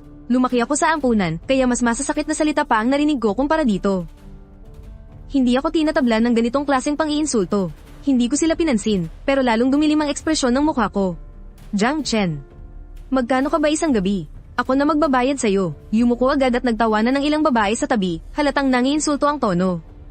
Namutla ako sa inis, pilit kong pinigilan ang galit ko at patuloy lang na tumitig sa screen. Nang makita nilang wala akong reaksyon, nawalan agad sila ng gana at kanya-kanya ng talikod. Hindi pa rin nakontento ang babaeng yun at magsasalita pa sana, nang biglang lumapit si Joe Shanshan. Nai-record ko yung mga sinabi mo, at ibibigay ko to ng direkta sa advisor natin. Pagkarinig dito, biglang nataranta ang babae. Nawala ang angas niya, agad siyang umikot at umayos ng upo. Hindi na nga ako magsasalita, okay na ba? Sumulyap lang ako at nagpatuloy sa pag-aaral. Umupo si Joe Shanshan sa tabi ko at mahinahon akong kinumfort. Wala lang magawa ang mga yan. Huwag mo nang isipin yun. Mahina akong napatango at napasagot ng, pero hindi pa rin naalis ang tingin ko sa laptop. Tatanungin sana niya ang nangyari kaninang umaga, pero dahil seryoso ako sa pag-aaral, hindi na siya nagusisa. Wala ka kaninang hapon, kaya kung may hindi ka maintindihan, magtanong ka lang sa akin. Initian ko siya, salamat, Prez. Sa buong evening study namin, lahat ng hindi ko maintindihan ay itinanong ko sa kanya. Matyaga naman niya itong ipinaliwanag. Kapag may kaibigan kang tulad ni Joe Shanshan sa tabi mo, ang mga chismis at pangit na salita, parang hindi na masyadong masakit pakinggan. Tumunog ang bell para sa uwian. Niligtas mo na nga ako kanina, tinulungan mo pa ako sa lessons. Ililibre kita ng midnight snack. Hindi ako nananghalian pati naghapunan eh. Sobrang gutom na talaga ako ngayon. Ngumiti ng malapad si Joe Shanshan nang marinig ito. Sige ba? Sabay kaming lumabas ng classroom, habang pinag-uusapan kung magba-barbecue ba kami o fried chicken. Paglabas namin ng building, bigla akong may naramdamang matalim na titig. Maingat akong napatingin sa paligid. Sa gitna ng dilim, may nakatayong matangkad at balingkinitang balto sa tabi ng mga puno. Tahimik lang siyang nakatayo roon, pero dama mo ang malamig at nakakatakot niyang presensya. Si Fu Shuying. Si Fu Shuying nga, akala ko ba umalis na siya? Huwag mong sabihing hindi pa siya umaalis. Naghintay ba siya sa labas sa buong oras ng klase? Di ba sobrang busy niya sa trabaho? Paano siya nagkaroon ng oras para hintayin ako? Isang daang katanungan ang biglang pumasok sa isip ko. Nanigas ako sa kinatatayuan ko, parang nanlambot ang mga binti ko. Nagsimula na rin akong pagpawisan ng malamig. Napansin ni Joe Shanshan na may mali sa akin kaya huminto siya. Bakas ang pag-aalala sa mga mata niya nang hawakan niya ako sa braso. Chen, ayos ka lang ba? Medyo malakas ang boses niya. Halatang natigilan ng taong nasa kakahuyan ng marinig yon. Biglang nanuyo ang lalamunan ko at bumilis ang hininga ko. Parang kinakapos ako ng hangin. Tiningnan ko si Joe Shanshan, pilit itinatago ang sobrang takot ko. Prez, mauna ka na. May bigla ang emergency kasi sa bahay kaya kailangan ko nang umuwi. Pinilit kong pakalmayin ang boses ko. Nang makita ni Joe Shanshan na namumutla ako, lalo siyang kinabahan. Hinigpitan niya ang hawak sa braso ko at nag-aalalang tumitig sa akin. Chen, masama ba ang pakiramdam mo? Dadalhin na kita sa klinik. Sakto namang biglang napangisi ng mahina ang taong nasa puno. Biglang nagtayuan ang mga balahibo ko, parang may nakaharap akong isang halimaw. Padabog kong iniwas-iwas ang kamay ni Joe Shanshan, tinitigin siya ng masama at sumigaw, umalis ka na. Nang makitang galit ako, hindi na siya nagpumilit pa. Nalilito at nag-aalala siyang naglakad palayo. Hanggang sa makapasok siya sa pambabaeng dorm, doon lang medyo nakahinga ng maluwag ang dibdib ko. Sa sumunod na segundo, tumakbo ako papasok sa mga puno. Nakatayo pa rin ng tahimik doon si Fu Shuying. Tumapat ako sa harapan ng babae. Wala akong lumabas na ni isang salita sa bibig ko. Sa dilim, hindi ko maaninag ang reaksyon sa mukha niya. Pero ramdam na ramdam ko ang malamig at nakakapanindig balahibo niyang presensya. Halos hindi ako makahinga sa tindi ng kaba. Dahan-dahang lumapit sa akin si Shuying. Amoy ko ang banayad na halimuyak ng rosas na humalo sa natural na amoy ng katawan niya. Dahilan para kusang manginig ang buong pagkatao ko. Humakbang ako palapit at hinawakan ang magkabilang balikat niya gamit ang dalawang kamay ko. Shuying. Kaibigan ko lang siya, tinulungan niya ako. Walang namamagitan sa amin, maniwala ka naman sa akin. Sa gitna ng dilim, bigla niyang hinayla ang kwelyo ko. Sumunod ako sa mga hakbang niya papasok sa masukal na bahagi ng gubat. May nagpakamatay na estudyante rito noon, kaya dumami ang usap-usapang may nagmumulto rito. Pagsapit ng gabi, wala nang naglalakas loob dumaan dito. Takot ako sa multo, pero sa mga oras na ito, mas takot ako kay Fu Shuying. Kahit hindi ko masyadong maaninag ang mukha niya, ramdam ko sa panginginig ng katawan niya na sobrang galit siya. Hindi ako makapanlaban, natatakot akong magwala siya rito. Kahit anong mangyari, hindi ko pwedeng hayaang masira niya ang pag-aaral ko. Muntik na akong mapaluhod sa pagkakatisod. Aking gulat ko nang mabilis siyang lumapit at marahang ay nalalayan ng braso ko. Medyo malamig ang simoy ng hangin, kaya napahawak ako sa laylayan ng damit ko. Umuwi na tayo, pwede ba? Bigla kong naalala na hindi pa nga pala kami kasal. Pinalambot ko ang boses ko. Hindi ba, sabi mo pakakasalan mo ako? Mag-usap tayo ng maayos, huwag dito. Hindi maganda kung may makakita sa atin dito. Hindi sumagot si Fu Shuying. Niyakap niya lang ng mahigpit ang baywang ko at idinikit ang pisngi niya sa dibdib ko. Dumampi ang buhok niya sa kwelyo ko, dala ang banayan niyang pabango. Nang tumingala siya, medyo nawala ang nagbabagang obsesyon sa mga mata niya. At napalitan ng pagnanais na mag-alaga, mas pinalambot ko pa ang boses ko para pakalmayin siya. Fu Shuying, mahal kita. Bahagya siyang nanginig, mas humigpit ang yakap niya sa baywang ko at masisiniksik ang mukha niya sa dibdib ko. Ramdam ko. Tinulungan ko siyang pakalmayan ang natitirang tensyon. Tahimik siyang sumandal sa yakap ko at hindi na nagwala. Dahan-dahan kong inakbayan ang mga balikat niya, kalmado ang galaw ko pero may halong awtoridad. Umihip ang malamig na hangin habang sinasamantala kong kumalma siya. Fu Shuying. Gusto ko nang umuwi, bahagyang tumigil ang dalaw niya at tumingala para tignan ako. Bakas pa rin sa mga mata niya ang lamang, pero hindi siya sumagot. Pagkatapos, hinawakan niya ang kamay ko. Naglakad kami papunta sa nakaparadang Rolls Royce sa gilid ng kalsada. Sumakay ako sa likod ng sasakyan. Agad siyang tumabi sa akin, bahagyang kumiling ang katawan, at isinandal ang balikat niya sa akin. Sa mansyon ng pamilya Fu, natigilan ako sandali, pero sa huli, pinili ko na lang manahimik. Maayos na pumasok ang sasakyan sa mansyon at huminto sa tapat ng pangunahing gusali. Hinailan niya ako pababa ng kotse. Nabawasan ang nakakatakot na aura ni Fu Shuying at napalitan ito ng kaunting lambot. Dahan-dahang umakyat ang elevator. Tahimik ko lang pinagmasdan ang pagpalit ng mga numero hanggang sa bumukas ang pinto nito. Nang bumukas ang elevator, hinailan niya ako papasok ng sala at bahagyang lumapit sa akin. Habang tinitignan ng halong lamang at pagka-obses sa mga mata niya, mahina akong nagsalita. Fu Shuying, mali talaga ako. Palampasin mo na to, parang awa mo na. Pero dahan-dahan lang na hinaplos ni Fu Shuying ang baywang ko. Malambing at mapangakit ang boses niya nang sabihin, saan ka nagkamali? Hindi sana ako naging masyadong malapit sa ibang babae, pero kaibigan ko lang naman talaga siya. Naramdaman ko ang nakakasakal na bigat ng emosyon, pero sa hindi malamang dahilan, may kakaibang kaba at kilig na umaapaw sa puso ko. Nang maramdaman ko ang kakaibang pakiramdam na to, pilit kong pinigilan ang sarili ko at mariing kinagat ang dila ko. Ang matinding sakit ang agad na nagpabalik sa katinoan ko. Punong-puno ng lamang ang mga tingin ni Fu Shuying sa akin, hanggang sa mapansin niya ang pilit kong pagpipigil, at ang bahagyang dugo sa gilid ng labi ko. Natigilan siya, bakas ang gulat at pag-aalala sa mga mata niya. Nawala ang dati niyang pagiging kalmado. Ibuka mo ang bibig. Mali na ako, huwag mo naman akong takutin ng ganyan. Pinilit kong pakalmayan ang magulo kong isipan habang tahimik na nakatitig sa kanya. Pilit na naghahanap ng kahit na anong bakas ng pagkukunwari, pero ang tanging nakita ko lang ay totoong pag-aalala. Ayokong tanggapin ang pag-aalalang ito, kaya mahigpit kong itinikom ang aking mga labi. Nakaramdam ng paninikip sa dibdib si Fu Shuying, at dahil wala na siyang magawa, marahan niyang idiniin ang dulo ng kanyang mga daliri sa aking mga labi. Nang hindi ko namamalayan, agad ko itong nakagat. Pero hindi siya umiwas. Sa halip, maingat niyang tiningnan ang dulo ng dila ko. Buti na lang at maliit na gasgas lang ito at hindi naman malala. Habang nakatingin siya sa natirang dugo sa gilid ng labi ko, nakita ko ang matinding pagsisisi at awa sa kanyang mga mata. Dahan-dahang hinaplos ng mga daliri niya ang pisngi ko. Alam kong hindi dapat ako maging ganoon kalupit. Pero tuwing maaalala ko ang eksena kaninang hapon, kung paano magkatabi at nag-uusap sina Chen at ang babaeng iyon. Hindi ko talaga mapigilan ang sarili ko. Sabi ng tatay ko, ang pag-ibig daw ay tungkol sa pag-unawa at pagtitiis. Dati ito raw ay tungkol sa pagpapatawad ng may dignidad. Pero ngayon, lubos ko nang naiintindihan na ang tunay na pag-ibig ay hindi kailanman magiging kalmado at makatwiran. Sadyang makasarili ang pag-ibig, nakakawala sa katinoan, nakakabaliw, at nagbibigay ng matinding pagnanasang angkinin siya ng buo. Pagkaraan ng ilang sandali, dahan-dahan niyang binitawan ng pagkakayakap sa akin at tumalikod papuntang banyo. Ang malamig na tubig mula sa shower ay bahagyang nagpakalma sa magulong isip niya. Inayos ko ang pag-upo ko at samandal sa sofa, blanko ang aking mga mata. Ganito na lang ba ito matatapos, nang ganoon katahimik? Patuloy ang pag-agos ng tubig sa B. Kumakalamang sikmura ko sa sobrang gutom. Inaasahan ko pa naman na makakakain ako ng maayos at makakapag-relax ngayong gabi. Pero simula nang magkita kami ni Fu Shuying, hindi na mapakali ang puso ko. Naglakad ako papunta sa kusina at binuksan ang ref, puno iyon ng mga sariwang sangkap. Kumuha ako ng pechay mula sa ref, hinimay ito ng pino, at nilagay sa kawali. Pagkaluto, kumuha ako ng mangkok at chopstick, dinala ang maliit na kawali, at tahimik na kumain. Sa sobrang gutom ko, ninamnam ko ang bawat subo. Wala akong kidideya na may lumalapit na pala sa likuran ko. Iyan lang ang kakainin mo.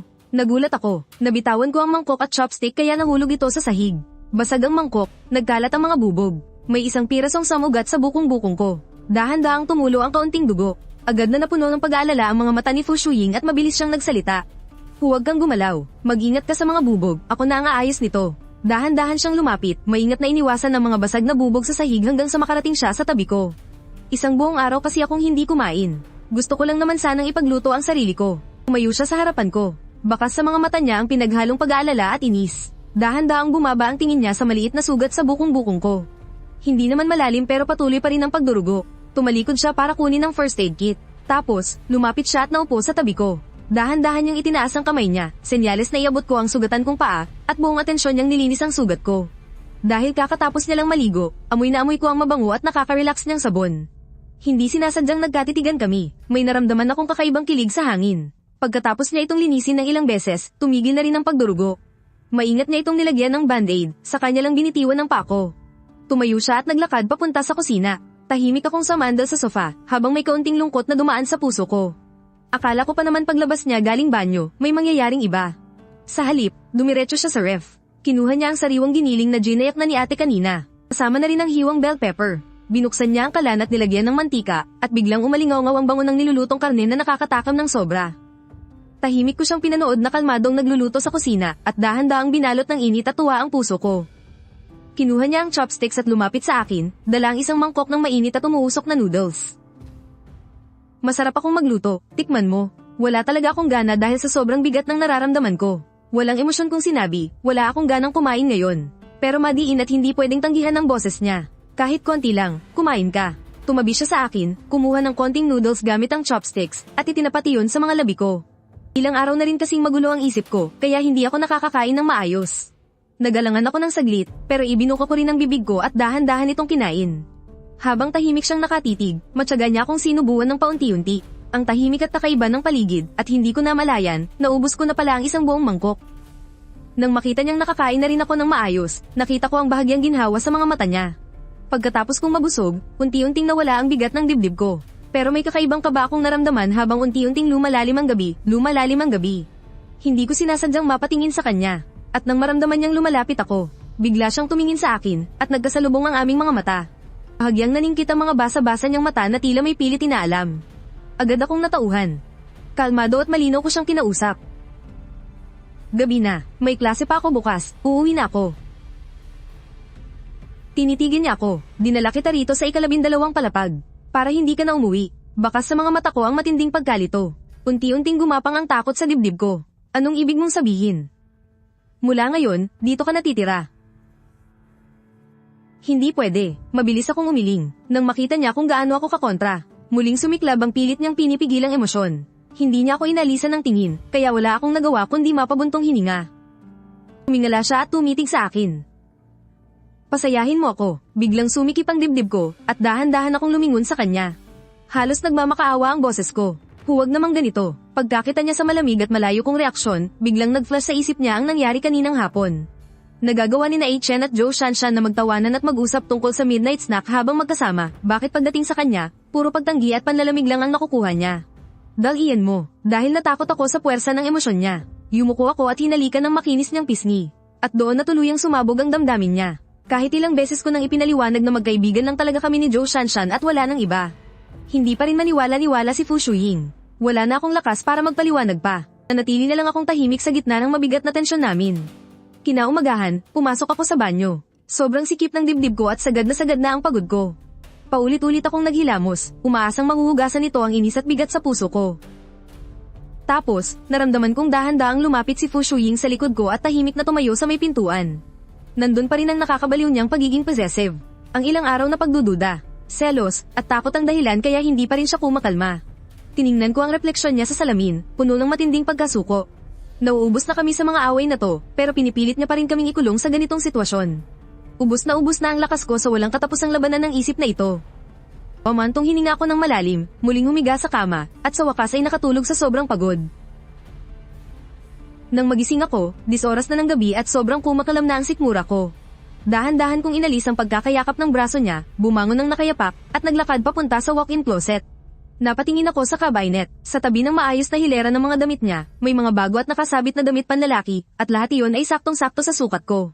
Sa lalagyan ng mga alahas, may nakapatong ding mga mamahaling relo at palamuti para sa lalaki. Agad kong na-realize kung anong ibig sabihin nito. Matagal na pala siyang nakapagdesisyon.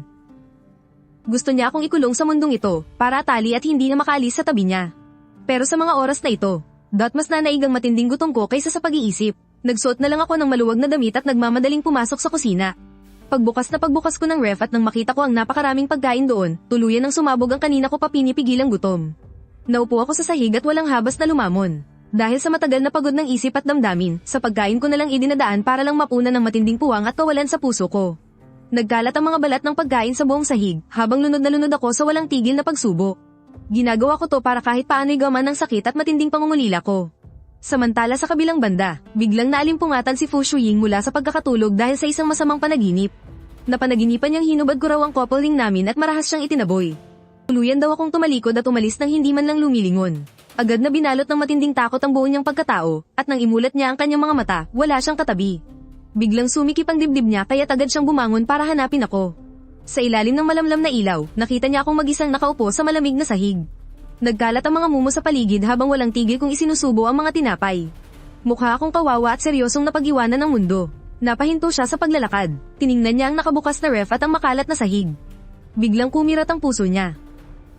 Paano nagawang kainin lahat ni Atchen ito ng ganito kabilis? Sakto namang napatingin ako sa kanya, at biglang kumabog ng mabilis ang dibdib ko. Tahimik lang siyang nakatingin sa akin. Tapos ay tiningnan niya ulit ang mga nagkalat na balat ng pagkain at ang nakabukas na ref. Atchen, bakit ang dami mong kinain? Hindi ka naman ganyan dati. Wala kang pakialam. Humakbang siya palapit, biglang tumaas ang boses. Paanong wala akong pakialam? Ganyang karami ang kinain mo ng isahan, masisira ang sikmura mo. Hindi ko pinansin ang mga sinabi niya, pilit kong pinigilan ng kaba at hiya sa dibdib ko. Ibinaba ko ang hawak kong pagkain, mas naging malamig ang boses ko. Huwag mo kong pakialaman. Pagkasabi ko noon, umiwas na ako ng tingin sa kanya. Tumalikod ako at mabilis na tumakbo papasok sa banyo sa kaagad na nilak ang pinto.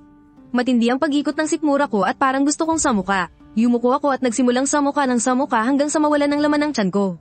Sa labas, sunod-sunod ang pagkatok ni Fu Shuying sa pinto. Halatang alalang-alala ang boses niya. Atchen, buksan mo to. Ayos ka lang ba? May masakit ba sa'yo? Alam kong ayaw mo akong makita, pero ang dami mong kinain kanina. Paano kung sumakit ang tiyan mo? Atchen, huwag ka namang magmatigas. Buksan mo ang pinto, patanjin kung ayos ka lang, parang awa mo na. Binaliwala ko ang lahat ng iyon at tahimik kong tiniis ang inis at paghihirap sa loob ko. Nang mahimasmasan ako, lumapit ako sa lababo at paulit-ulit na nagsipilyo. Tumigil lang ako nang mawala na ang asim sa bibig ko. Walang tigil pa rin ang pagkatok sa labas. Atchen, huling beses ko na tong sasabihin, buksan mo to. Kung hindi, sisirain ko ang kandado. Palamig ang ekspresyon ko. Kalmado akong naglakad palapit para buksan ang pinto at tumayo lang ako roon nang hindi gumagalaw. Walang emosyon ko siyang tinitigan. Gaano ba karami ang kinain mo? Nasusuka ka ba? Sumasakit ba ang tiyan mo? Gusto mo bang pumunta tayo sa ospital? Nang sandaling iyon, ang naipon kong galit, hinanakit, at pagpipigil ay tuluyan ng sumabog. Padabog kong inalis ang kamay niya at pasiga na sinabi. Sabi nang huwag mo kong pakialaman eh. Pwede ba, tigilan mo na ang pagiging nakakasakal. Nabigla siya sa naging reaksyon ko kaya napako siya sa kinatatayuan niya. Namula ang mga mata niya, pero pilit niyang pinigilan ang pagiyak. Hindi naman kita sinasakal, nag-aalala lang ako sa'yo. Atchen, ano ba talagang problema? May nagawa ba akong mali? Sabihin mo sakin, babaguhin ko. Hindi mo na magbabago yan. Inis at puno ng sarkasmo ang boses ko. Mababago mo ba ang pagiging baliw at praning mo? Mababago mo ba ang walang habas mong paghihinala? Ilang beses ko nang sinabi sa'yo na walang namamagitan sa amin ni Zhou Shanshan. Pero kailanman, hindi ka naniwala. Nang inag ang katawan niya at napaawang ang mga labi, nanginginig ang boses niya sa pagiyak. Hindi naman sa hindi ako naniniwala sa'yo, natatakot lang ako. Natatakot akong iwan mo ko. Atchen, ikaw na lang ang meron ako. Sarili mo lang ang meron ka. Lalo akong nagalit. Ikinulong mo ko rito. Trinato mo akong parang pag-aari mo. Kailanman hindi mo tinanong kung gusto ko ba to. Gusto lang naman kitang alagaan. Gusto kong ibigay sa'yo ang lahat ng pinakamaganda. Akala ko kasi kapag ginawa ko yun, hindi mo na ko iiwan. Lito at duguan ang puso niya. Wala siyang kaalam-alam kung bakit ako biglang sumabog ng ganito. At habang tinitingnan ko ang sinseridad sa mga mata niya, ang galit sa puso ko ay nahaluan ng pambihirang inis na hindi ko maipaliwanag. Blanko at malamig ang mga mata ko nang tahimik kong alisin ang pagkakahawak niya sa akin. Binaliwala ko ang lungkot sa mukha niya. Malamig ang boses ko. Huwag mo na kong susundan. Pagkasabi ko noon, umiwas ako at nilagpasan siya. Naglakad ako papunta sa elevator. Dahan-daang bumukas ang pinto nito. Biglang may yamakap ng mahigpit sa likod ko. Tumakbo si Fu Shuying at niyakap ako. Pwede bang, huwag ka nang umalis? Wala akong reaksyon at matagal akong natahimik bago siya muling nagsalita. Hindi ka ba pwedeng magpaiwan para naman makapag-usap tayo ng maayos? Walang kamor-amor ang boses ko. Fu Shuying, hindi mo kailangang gawin to. Biglang nanikip ang dibdib ng babae at matagal silang binalot ng katahimikan. Puno ng pagod ang boses ni Fu Shuying. Maghintay ka muna rito, saglit lang. Huwag kang aalis. Nakatayo lang ako roon at hindi gumalaw. Ilang saglit pa, lumapit siya dala ang isang puti at maluwag na bathrobe, sabay angat ng kamay para tulungan akong tanggalin ang mga butones ng polo ko. Malamig ko siyang tinignan, may kasamang malamlam at mapangot siyang ngiti sa aking mga labi. Biglang natigilan ang pagtanggal niya ng butones. Gusto lang naman kitang maging komportable. Sumabog na ang matagal ko ng kinikimkim na galit. Iniwas ko ang sarili ko at padubog na tinabig ang mga kamay niya. Rinig na rinig ang tunog ng pagkakatabig ko. Tila tumigil ang pag-ikot ng mundo at naiwang tulala si Fu Shuying sa kinatatayuan niya. Bakas sa mga mata niya ang gulat at hindi makapaniwala. Hindi pa siya kailanman trinato ng ganito. Jiang Chen. Kailangan ba talaga na ganito mo ako iwasan? Nananatiling blanko ang ekspresyon ko. Sinabi ko na sa'yo, huwag mo akong pilitin, at huwag mo akong ikulong sa mga gusto mo. Lumalim ang paghinga niya, tila malapit nang mawala ng kontrol sa emosyon. Ano ba talaga ang kailangan kong gawin para lang hindi mo ako ipagtabuyan ng ganito? Wala ka nang magagawa, hindi ko matatanggap ang ganitong klaseng relasyon na parang nakakasakal. Hindi ko rin matitiis ang mga pagdududa at pagkontrol mo. Baka sa matinding sakit sa dibdib niya. Dahan-dahan siyang umakbang palapit, nagangat ng tingin, at idinikit ang mga labi niya sa akin, dala ang matagal na niyang pighati at pagkahumaling. Hindi ako nagpatalo at mariing gumanti ng halik. Matapos ang mahabang sandali, isinantabi niya ang kanyang pagiging dominante. Kinuha niya ang bathrobe at isinuot yun sa akin habang tuwid akong nakatayo. Naglaho ang lahat ng talas at tapang sa mga mata niya. Jiang Chen, nakikiusap ako. Kahit ikaw naman sana ang kusang humalik sa akin, pwede ba? Natigilan ako, at dahil ayaw ko ng palalay ng tensyon, inihawak ko ang kamay ko sa kanyang bewang, at marahan siyang hinalikan sa gilid ng kanyang labi. Puno ng pagmamahal ang kanyang mga mata, na may halong lungkot na hindi mapawi-pawi. Jiang Chen, subukan mo sanang alisin ang galit mo, at unti-unti mo akong mahalin, pwede ba? Biglang bumigat ang dibdib ko. Ang malaking agwat ng estado namin, ang matagal ng pader sa pagitan namin. Ang nakakasakal na pagsasama namin ito, lahat nagpapaalala na hindi kami para sa isa't isa. Umiwas ako ng tingin at gumawa ng simpleng palusot. Masama ang pakiramdam ko, gusto ko nang matulog. Matapos kong magsalita, tumalikod ako at bumalik sa kwarto. Laking gulat ko nang hindi na niya ipinilit ang sarili niya. Pinatay niya ang nakakasilaw na ilaw at nag-iwan lang ng isang malambot na ilaw mula sa lampshade. Yumuko siya at marahang hinaplos ang buhok ko, bago ako binigyan ng isang malambing na halik sa noo bilang pagbati ng good night. Balot ng katahimikan ng buong kwarto. At sa hindi malamang dahilan, may kung anong puwang at pangungulila ang naramdaman ko sa aking dibdib. Pero agad din akong natauhan. Pinigilan ko ang emosyong iyon na hindi ko naman dapat maramdaman. Hindi talaga kami nababagay sa isa't isa. Ang panandalian niyang atensyon sa akin ay hindi rin magtatagal. Kapag nawala na ang pananabik niya, babalik rin ang lahat sa dati. Kinaumagahan, nagising ako sa tunog ng alarm ng cellphone ko, at napansin kong may kayakap na ako. Hindi na ako nagulat at tipid na ngumiti. Fu Shuying, gumising ka na. May pasok pa ako. Naalala ko ang pananakit ng tiyan ko kagabi. Kung paano niya ako tahimik na pinainom ng gamot, at matiyag ang hinaplos ang tiyan ko para maibsan ang sakit. Kapag talaga mahina ang katawan at emosyon ng isang tao, naghahanap ito ng kalinga. Ang sandaling iyon, dahan-dahan siyang damilat at malambing na nagsalita. Good morning, Chen. Walang kibukong inalis ang pagkakayakap niya, umupo, at bumangon sa kama. Bumangon rin siya at seryosong nagsalita, bakas ang pag-aalala sa boses niya. Jiang Chen. Kumain ka na ng maayos mula ngayon. Huwag mo na ulit pababayaan ang katawan mo, ha? Natigilan ako pero hindi ako sumagot. Tumalikod ako at nagtungo sa banyo para maghilamos. Hinaplos ko ang tuwalya, gulong-gulo ang isip ko. Si Fu Shuying, sadyang napakaganda niya at nakatakdang mangibabaw sa lahat. Samantalang ako, isang taong may madilim na nakaraan. Lumaki sa ampunan, at ang mga totoo kong magulang na galing daw sa mayamang angkan. Hindi man lang ako binigyan ng kahit kititing na pagmamahal. Kailanman ay hindi ko pinangarap ang ganoong peke at malamig na pamilya. At hindi rin ako pwedeng umasa na ang hindi ko masisiguro kung hanggang kailan tatagal ang ganitong klaseng atensyon at pagmamahal ni Fu Shuying. Sabi nga ng teacher sa ampunan, sa pag-ibig, laging may takot na baka mawala ang anong meron ka. Umatake yun sa isip ko kaya palagi kong kinokontrol ang sarili ko, hindi kailanman naghangad ng anumang pagmamahal. Pilit kong tinatanggi sa sarili ko na may pakialam ako sa kanya. Dahil hanggat hindi ako nahuhulog, hindi ako kailanman masasaktan. Matapos naming magayos, naghanda na kaming dalawa para lumabas. Akma na sana akong didiretso sa elevator, pero lumingon siya at pumasok sa kusina habang may nagtatampong tingin sa akin. Aalis ka na naman ng walang laman ng tiyan. Saka ko lang naisip ang almusal, kaya't bahagyang natigilan ako. Agad akong nagdahilan. Masyado kasing naparami ang kain ko kagabi kaya wala akong gana ngayon. Hindi siya sumagot. Sa halip ay binuksan niya ang rice cooker at agad na kumalat ang amoy ng mainit na congee na may century egg at baboy. Nagsandok siya ng kalahating mangkok at inabot yun sa akin. Kalmado ang boses niya pero halatang hindi ako pwedeng humindi. Kahit konti lang, kumain ka. Tiningnan ko ang congee sa mangkok at pilit na umaayaw ang sikmura ko. Agad niyang nabasa ang nasa isip ko kaya biglang lumamig ang tingin niya. Ubusin mo yan bago ka umalis. Kalusugan mo ang pinakamahalaga sa lahat. Wala na akong nagawa. Kinuha ko ang konji at mabilis na inubos iyon. Inabutan niya agad ako ng maligamgam na tubig at gamot para sa sikmura. Inumin mo na tong gamot. Tahimik ko itong kinuha at nilunok. Mauna na ako. Late na ako sa klase. Pagkasabi nun ay tumalikod na ako papuntang elevator. Bakas ang inis sa boses niya nang magsalita siya. Bakit ka ba nagmamadali? Napatigil ako sa paglalakad. Late na kasi talaga ako. Dahan-dahan siyang lumapit sa akin. Balak mo bang lakarin papuntang school? Natameme ako. Sa sobrang gusto ko kasing makatakas dito, hindi ko man lang naisip kung paano ako papasok. Napatingin ako sa kanya. Pwede mo ba akong ihatid? Sobrang lamang ng boses niya.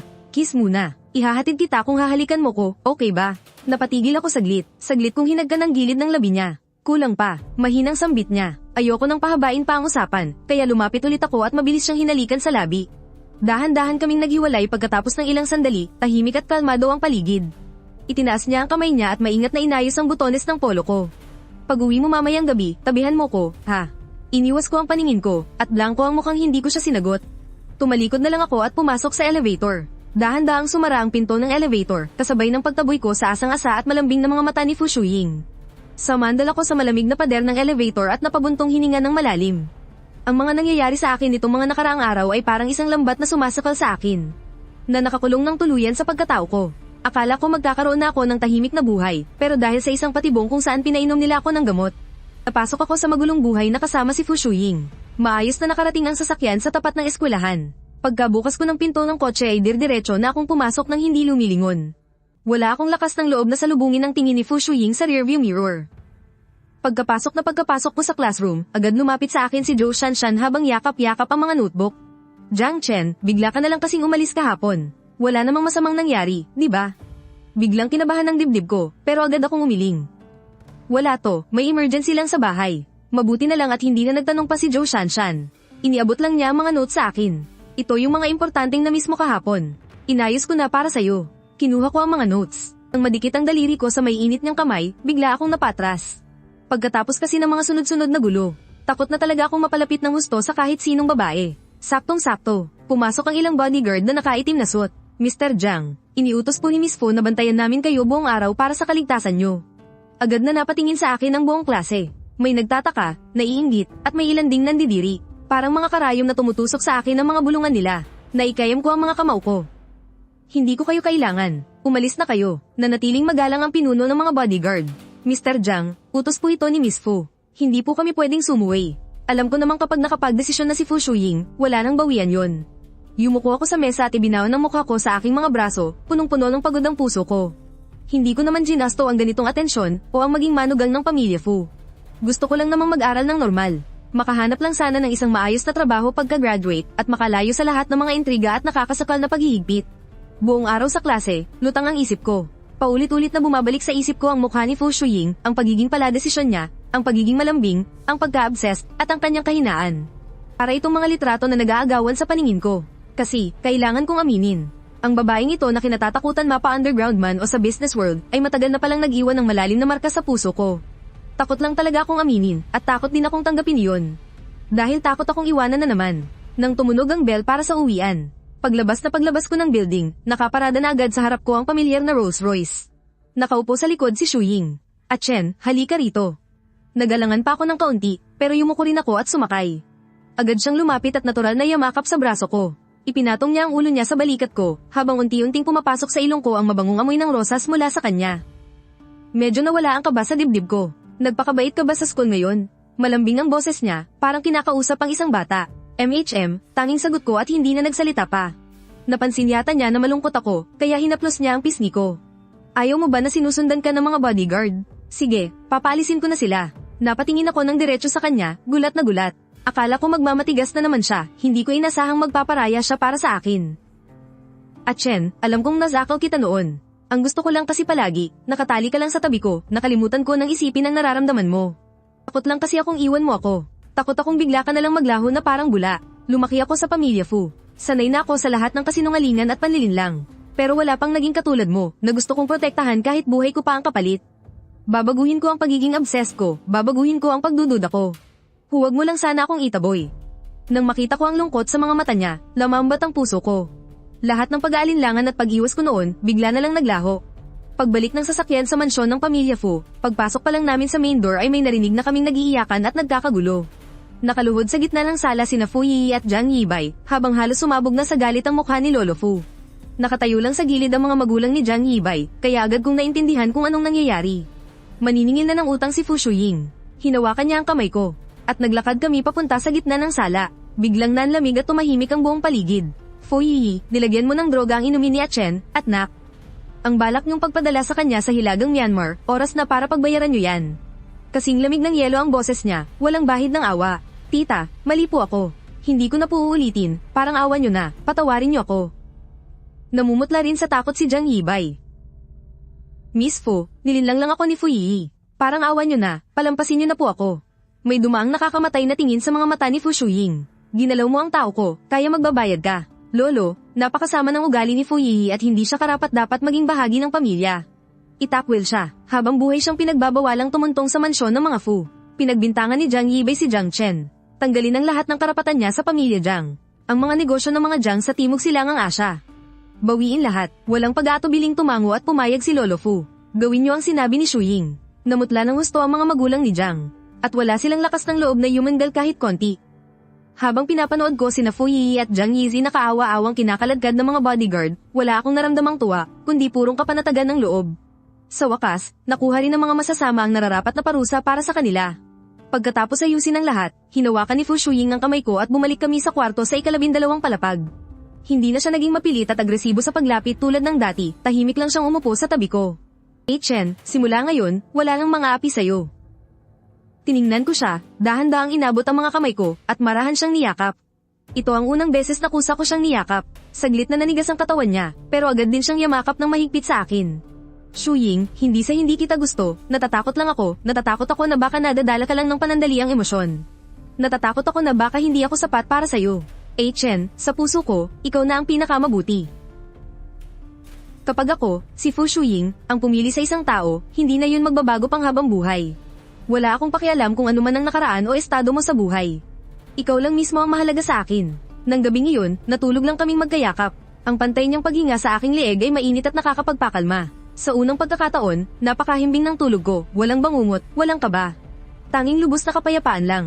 Kinaumagahan, sumikat ang araw papasok sa kwarto mula sa malalaking bintana.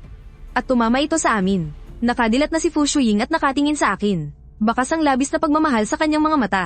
Dinala niya ako sa ilalim ng puno ng peras, kung saan kami unang nagkita. Noon, nakasuot lang ako ng casual na damit habang nagbabasa ng libro rito. Nakatayo siya hindi kalayuan at matagal na pinagmasdan ako. Ngayon, magkatabi na kaming nakatayo sa ilalim ng puno ng peras. Chen, 2 buwan na ang nakakalipas nang una kitang makita rito, at nahulog na agad ako sa'yo. Kinuha ni Fu Shuying sa bulsa niya ang simpleng pares ng pilak na singsing, at dahan-dahang isinuot ito sa aking palasingsingan. Kinuha ko naman ang isa pang singsing, at dahan-dahan din itong isinuot sa palasingsingan niya. Yumuko ako at marahang hinalikan ng kanyang mga labi. Lumipas ang mga araw, talagang nagbago na si Fu Shuying at nawala na ang kanyang pagiging praning at selosa. Hindi na niya ako kinukulong sa tabi niya. Sinasamahan niya ako pumasok sa universidad, nakaupo lang siya sa pinakalikod ng klase habang tahimik na nakatingin sa akin. Tahimik siyang nagdadala ng maligamgam na gatas kapag nagpupuyat ako sa paggawa ng takdang aralin. Kaya naman, unti-unti ko na ring binaba ang aking mga depensa at pangamba. Buong puso kong tinanggap ang pagmamahal niya, at minahal ko rin siya ng tapat. Pagsapit ng taglamig, maganda ang sikat ng araw, at kara-rating ko lang sa edad na 23. Maaga kong hinailan ni Fu Shuying papunta sa munisipyo para kumuha ng marriage certificate. Hawak ko ang pulang libretang iyon, mabigat, pero puno ng kaligayahan. Nakangiti siya na parang bata habang nakatingin sa litrato namin sa marriage certificate. Naging simple pero masaya ang aming kasal. Walang magarbo o aksi ang handaan, tanging mga malalapit na kaibigan at pamilya lang ang naroon. Bakas ang matinding tuwa sa mukha ni Lolo Fu habang nakatingin sa amin. Lolo, pangako po, buong buhay kong aalagaan at mamahalin si Shuying. Simple at masaya ang buhay namin bilang mag-asawa. Nakapagtapos ako ng kolehiyo ng maayos, pumasok sa Fu Group, at tinulungan si Fu Shuying sa pagpapatakbo ng negosyo. Siya pa rin ang kilala at kinatatakutang Miss Fu sa mundo ng negosyo. Pero ako, hindi na ako ang mahiyain at maramdaming binatilyo mula sa ampunan. Dahil kay Fu Shuying, nagkaroon ako ng pamilya at pagmamahal. Nagkaroon ako ng taong gusto kong protektahan habang buhay. Matapos ang napakaraming pagsubok, sa wakas, magkasama na kami ni Fu Shuying panghabang buhay. Pagsapit ng gabi, magkayakap kami ni Fu Shuying sa harap ng bintana habang pinagmamasdan ang mga ilaw ng syudad. Samandal siya sa dibdib ko at bumulong. Chen. Mabuti na lang at hindi kita binitiwan noon. Oo nga, mabuti na lang at hindi natin pinalagpas ang isa't isa.